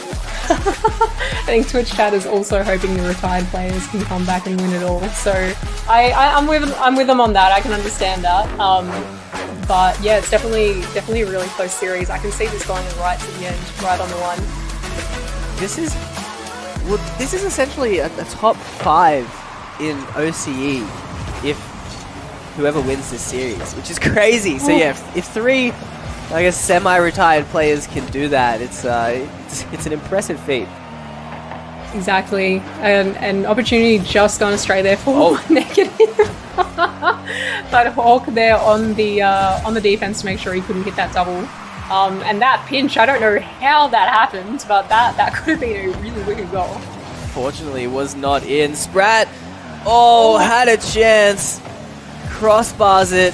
It's been a few years, but I think Sprat has always been cursed by that crossbar. I think so. Hopefully not too many more of those today. What a goal! What a goal! Oh my god, Zen, take a bow. Here come the mechanics. It's that beautiful, like, multiple touches out of that flip. Catches everyone off guard except Hawk. Hawk trusted Zen the whole way and reaps the rewards for it. Zen's such a good mechanical player. Oh no! Such a sick goal, and then The OCE kickoff curse added again. Zen just misses his flip. I'm not even sure how. That should be his keyboard player. He should be a lot more consistent. But that's tough to see. Oh, immediately without seeing the replay, I thought there was an intentional fake, but watching Hawk in the replay, he definitely wasn't prepared for that. No, Hawk just kind of panic jumped. Zen put his teammates in an awful position. Tonio, stylish finish, no flip required, finds the top corner. No, nothing fancy needed at all, just a simple touch. Over 2 players, Sprat and Hawk both unable to get there in time, and yeah, just a really easy goal. And it is negative again with the assist. Still showing up, getting those important goals. Gaming Gamers, after an awesome start to this game, have let it slip. They're now needing a goal, but obviously plenty of time left. We really are going game for game at the moment. I think Tiki Taka, first game, looking really, really strong to start with. Gaming Gamers seemed to come back. Second game looked like Tiki Taka was no challenge for them. And Tiki Taka now just, really keeping Gaming Gamers out of offense and not allowing them to have many shots on goal right now. Certainly the new game has seemingly refreshed them, but Gaming Gamers and Hawk in particular have not slowed down either. What a finish and what a pass as well from Zen. Yeah, great positioning there. I think Hawk, it goes to show as well the importance of comms. Look, it's just a guess from their gameplay, but I would say their comms are really on point, really clear and concise. Zen knew exactly where Hawk was and Hawk knew exactly where to be. And that is another goal, just straight off kickoff again. OCE needs to figure this out. Oh no, do you reckon we'd see many of those kickoff goals tomorrow, or do you think the kind of, I guess, for lack of better words, the higher level teams have kind of sorted the kickoff issues out? I think it is the curse of the bubble teams, isn't it? I know, me and Max watching the Uni League, it's a kickoff goal every series. It feels like this has been essentially every game at this point. It's getting a bit silly. Yeah, I agree. Playing way back when in the lower ranks, it's the kickoff goal was just every goal.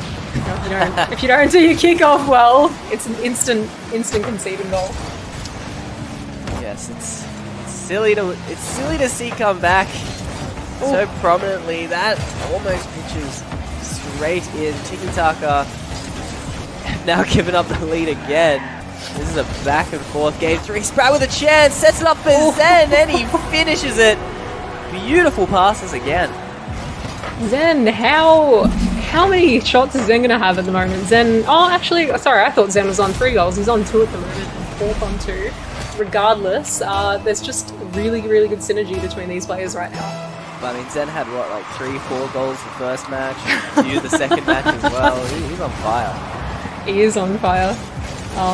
And yeah, of course, I actually can't pick out of Hawk and Sprat. I think Zen is definitely the standout right now for Gaming Gamers.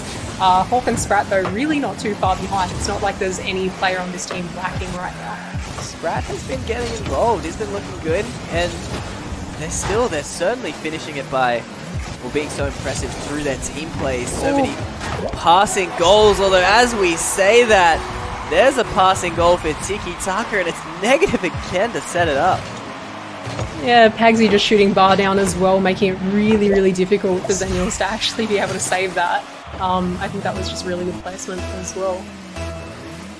Dover, our producer, has just let us know that the Gaming Gamers name was first introduced in the Gauntlet in 2019. 4 years ago? So really? They've been kicking it for a while. Is it same roster? Or has there been check. I think Gaming roster? Gamers has always been Zen, and I think this exact roster have played under the Gaming Gamers name before. It's probably why they're so good out of nowhere. Yeah, exactly. Yeah, it was Hawk, Zen, and Realize, which was the very first Gaming Gamers. That would have been an interesting roster. I mean, Realize is still awesome, so even back then. Even with the ping, he was awesome, but look at this. Still high scoring, 9 goals. Negative finally gets a goal after all the assists has been setting up. This series is not slowing down. Yeah, easy volley as well, just with no defender to be seen in net. They're making that a little bit too easy for him, I think. Yeah, no, that is silly. Again, neither team able to maintain their lead. Just so much aggression out of both these rosters. Pagsy's going to get a chance. He crossbars it though. Another crossbar coming out of Bagsy. I feel bad for him right now. He's got a bit of a curse going on. I think, gaming gamers shouldn't feel too confident right now. Again, with it being such a high-scoring game. A minute left. There could be another 5 goals in this. I don't even know anymore. It is ridiculous. So aggressive. Here's a great chance for Pagsy, but Sprat is up. Zen is up. Everyone in this lobby playing such fast Rocket League. Yeah, and everybody in this lobby also rotating really well as well. I've noticed there haven't been too many double commits, like God forbid any triple commits. But yeah, the players all seem to be knowing their positions. They all seem to be knowing where their teammates are. And I think that's really contributing to the high goal scoring right now. Zen is in a lot of trouble here, but he dodges the demo and gets the challenge. Clutches up in these final 15 seconds. Hawk is stalling for time now, though. Misses. Looks like TikTok are going to get one last chance.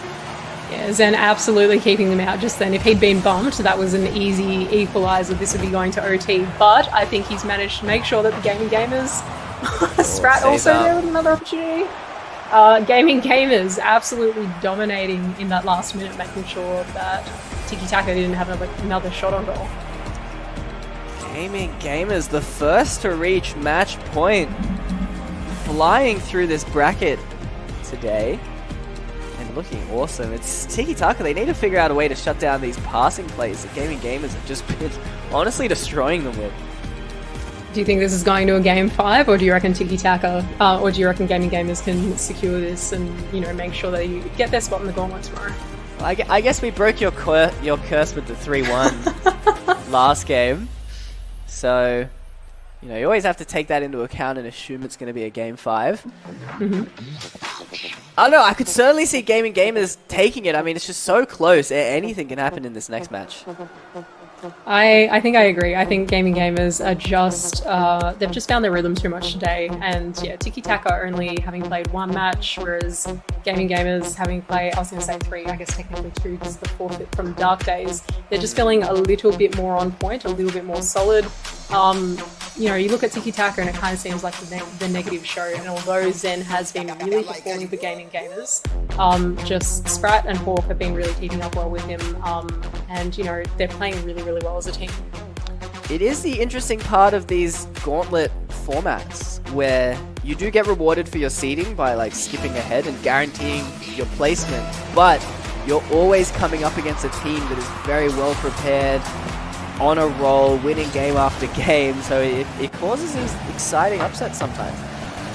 Yeah, exactly. And in saying that, again, just another reminder to the audience, I believe, and correct me if I'm wrong, but the team that comes out second today still guarantees themselves a spot in the Challenger next week, straight into the semi-final, I believe? Yeah, I think it's, the semi-final of the Challenger, so... Yeah. And they already have prize pool, so both teams have already done great for themselves, but certainly it's a big deal to qualify for tomorrow and enter that official Gauntlet. Week 1. Exactly. Maybe, look, it's looking to me like Tiki Taka will just end up in the exact same spot they started in this week. If they are beaten by Gaming Gamers, they will be into the semi-final of the Challenger next week. And hopefully Gaming Gamers will make it straight through today to the Gauntlet, and just like that, Hawk starts them off with 1 goal. Hawk does not miss. He is so clinical. Look at Sprat setting this up with the pass again. Tiki Taka have not been able to find an answer. And Hawk just smashes it past the goalkeeper. Pagsy so close there to almost pinched it with the crossbar, and it would have been a really, really great save, but he was just a little bit shy of the ball. Here's Pagsy with a chance. Tiki Taka trying to get some pass plays of their own. Hawk off the backboard. Keeps himself involved and gets the save. Hawk already a massive key player in this final match, or hopefully final match for Gaming Gamers. really stepping up to the plate and just showing how valuable he is, not just on offense, but on defense as well. Here's this pressure mounting. That was a massive opportunity. Who missed that? I think it was Pagsy. Does he get the follow-up? Negative gets the secure. Tiki-taka straight back in this. Yeah, Negative perfectly there to clean it up. Pagsy, really, really good angle, managing to get that around two defenders. I think it would have gone in regardless of Negative's touch, but yeah, really glad he was there to actually clean that up for Pagsy. Tiki-taka, an important goal, equalizing. It's a bit more low scoring. Only 2 goals in the first minute and a half. At the same time last game was already 3-0 to Gaming Gamers. Here's a chance for Tiki-taka. It's well saved. Yeah, definitely the lowest scoring match we've had today out of these teams. In saying that, still with 3 minutes left, there's still plenty of time for either team to dominate. But I think obviously with the Gauntlet position on the line right now, regardless of the prize money, both teams are really wanting to make sure they secure their position there, and Tiki-taka really need to keep Gaming Gamers out of offense right now. It does feel like when Gaming Gamers get in their half, it's just inevitable to score. Here's a nice chance for Pagsy. The flip reset's a little too slow. Gaming Gamers starting to look in a bit of trouble there in defense, but they get the clear. Ooh, Hawk with a massive shot. Hawk is so quick, so fast. Every shot just seems perfect. The power, the placement below the crossbar. That could be the series winner. Beautifully done. You are definitely right about Hawk being a really clinical player. I think he would have a really high shooting percentage compared to a few of the other players on the field today. Yeah, you're right. He just doesn't miss, does he? No, just so powerful with the shots as well. The placement is great.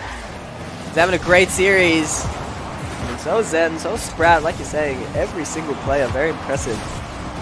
Yeah, exactly. And Tonio, I'm hoping to see, like I said before, a little bit more out of Tonio. He just seems to be kept out a little bit right now, especially in comparison to Negative and Pagsy.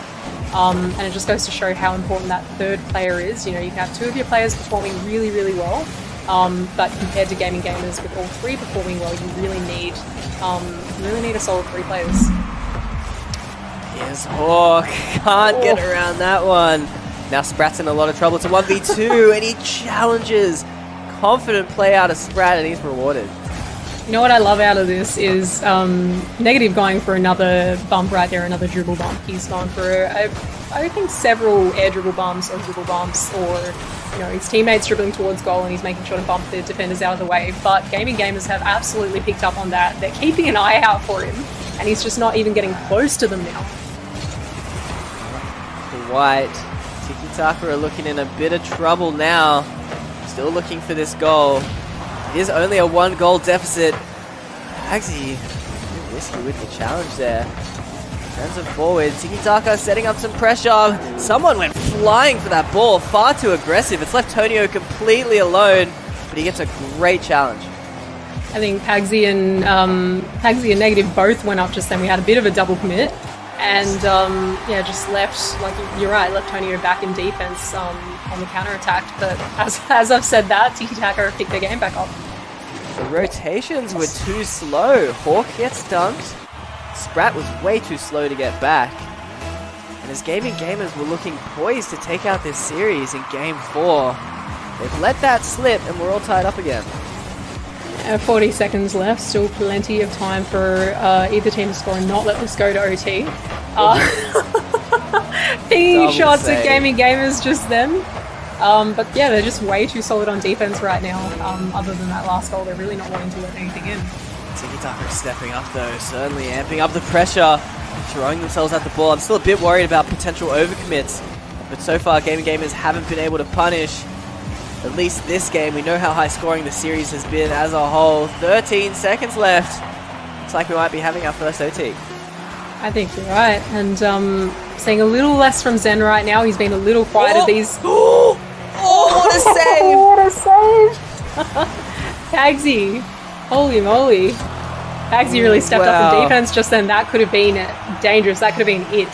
Stepped up in a massive way. I mean, what a shot. You saw the power, but Pagsy, I think he must have pre-jumped that. We even have a chance of saving that. Going the other way, this is a great chance, but Sprat, despite how awkward he looked, gets the save.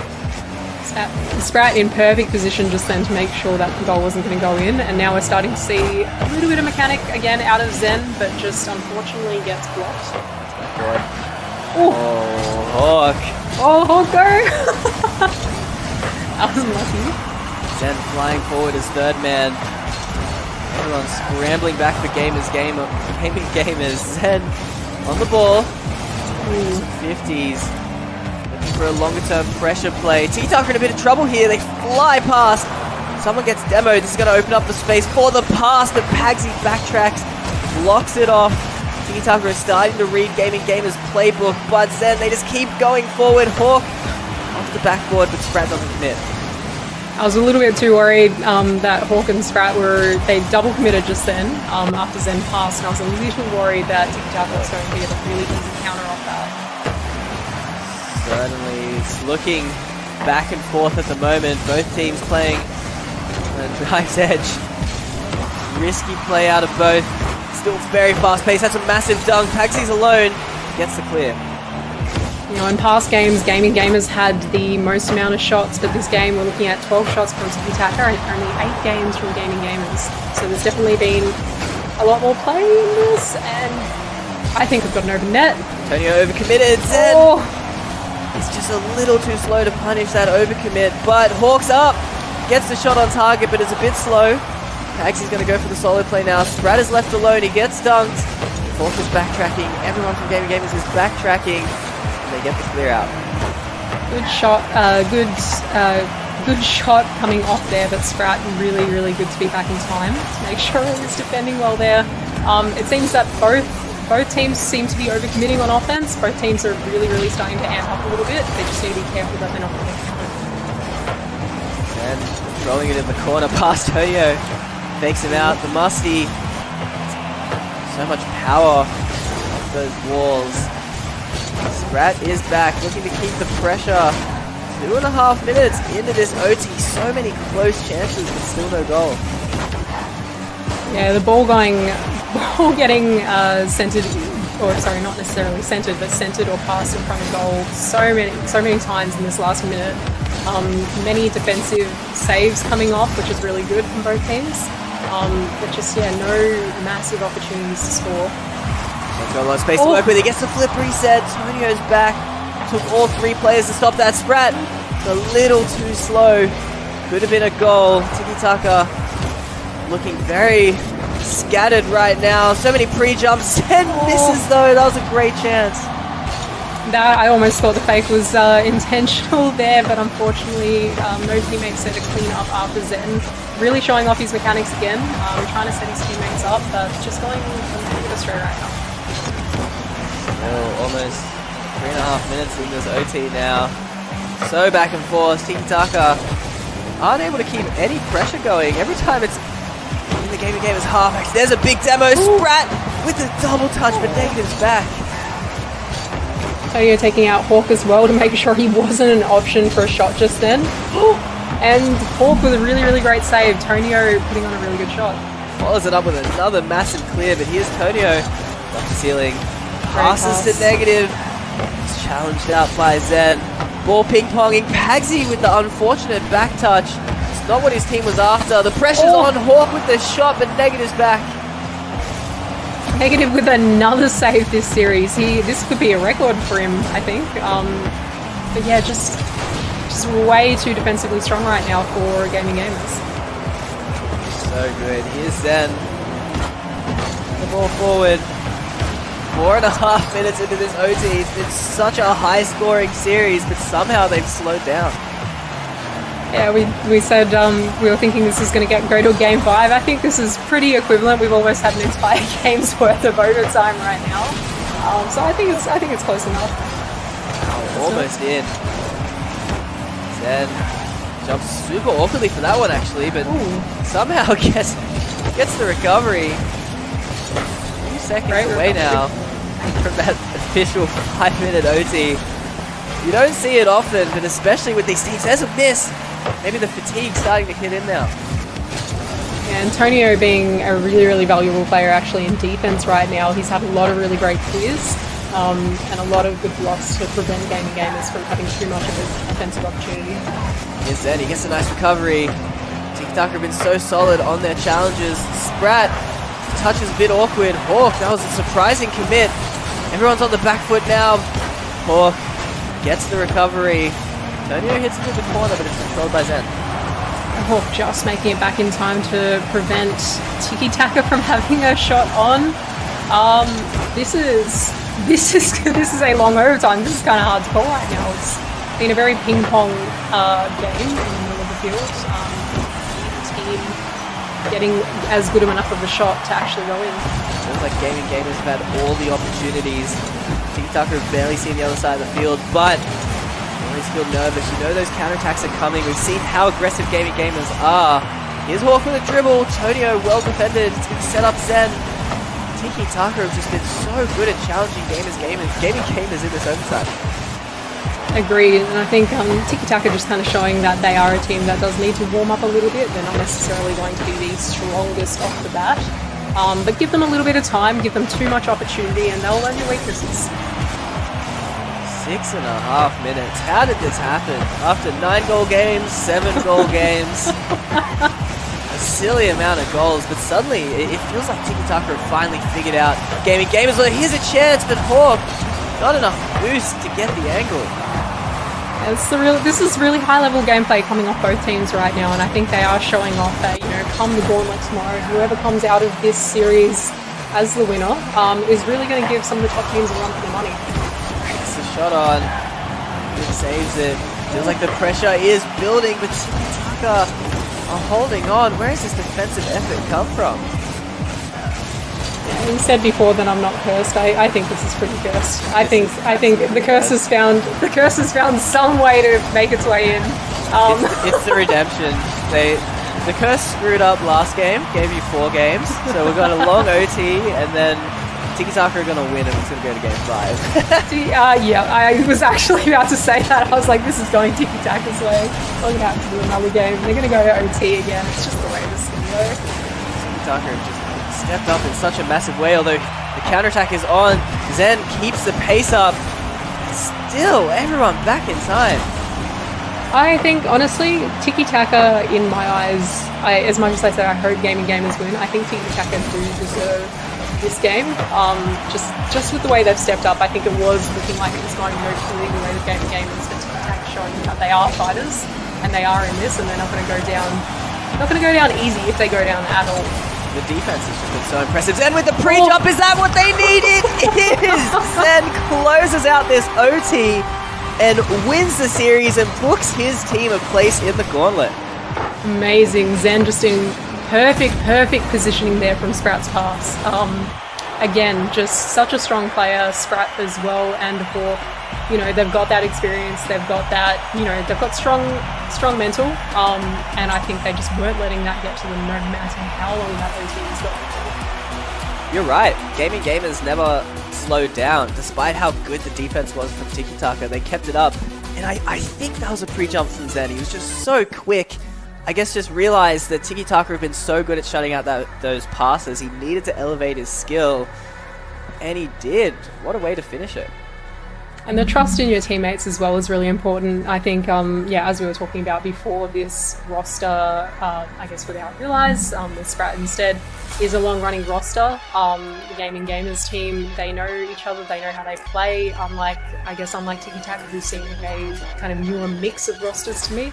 And it just goes to show how important that synergy is, how much you can trust your teammates, and not necessarily, be selfish and take all the shots for yourself, or, stay on the ball yourself. And that was really, really good passing play out of Sprat just then. It's been awesome to watch, and what a surprise. But we'll have a look at our bracket soon, and just see Gaming Gamers flying through it. Even though they struggled last week to qualify here, it's the reason they had to win so many matches here today. They get it done and book their spot for tomorrow. I think that's really important, though. It gives them more opportunity to warm up. You see teams all the time who secure, higher spots in a bracket They can jump in free play beforehand, they can warm up as much as they want, but not having that kind of tournament setting, that 3v3, even a scrim doesn't necessarily mimic it.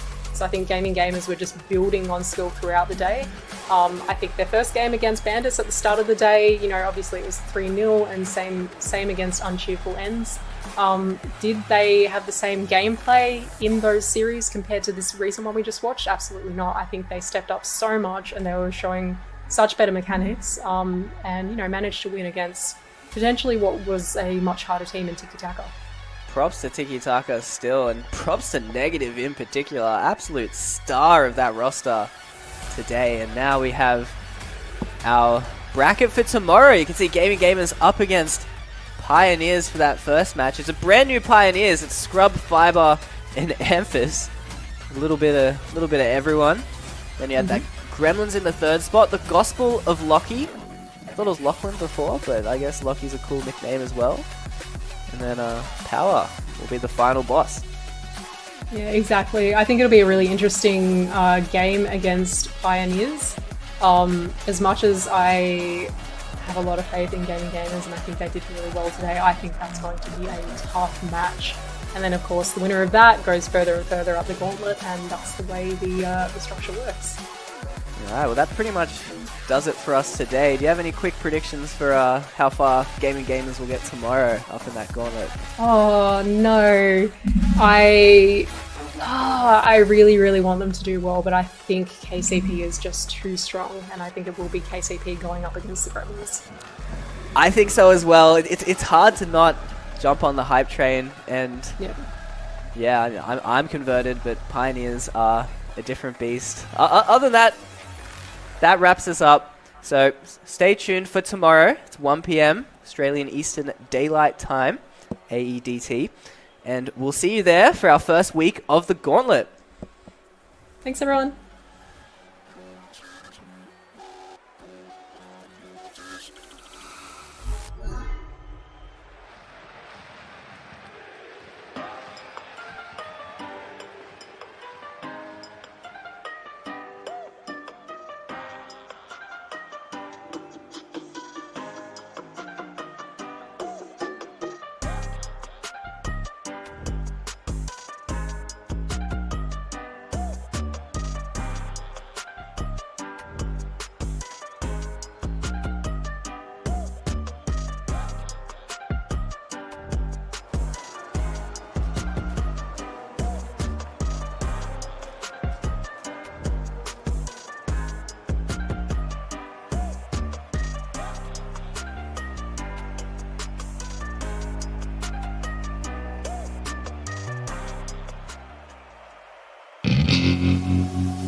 Sweet like a lollipop, let me see that body drop. Sweet like a lollipop, let me see that body. Sweet like a lollipop, let me see that body drop. Sweet like a lollipop, let me see that body. Let me see that body. Let me see that body. Let me see that body. Let me see that body drop. Let me see that body. Let me see that body. Let me see that body. Let me see that puppy drop. Let me see that body. Let me see that puppy drop. Let me see that body drop. Let me see that puppy drop. Let me see that body. Let me see that puppy drop. Let me see that body. See that body. See that body. See that body. Lollipop. See that body. See that body. Let me see that body. Sweet like a lollipop. Let me see that body drop. Sweet like a lollipop.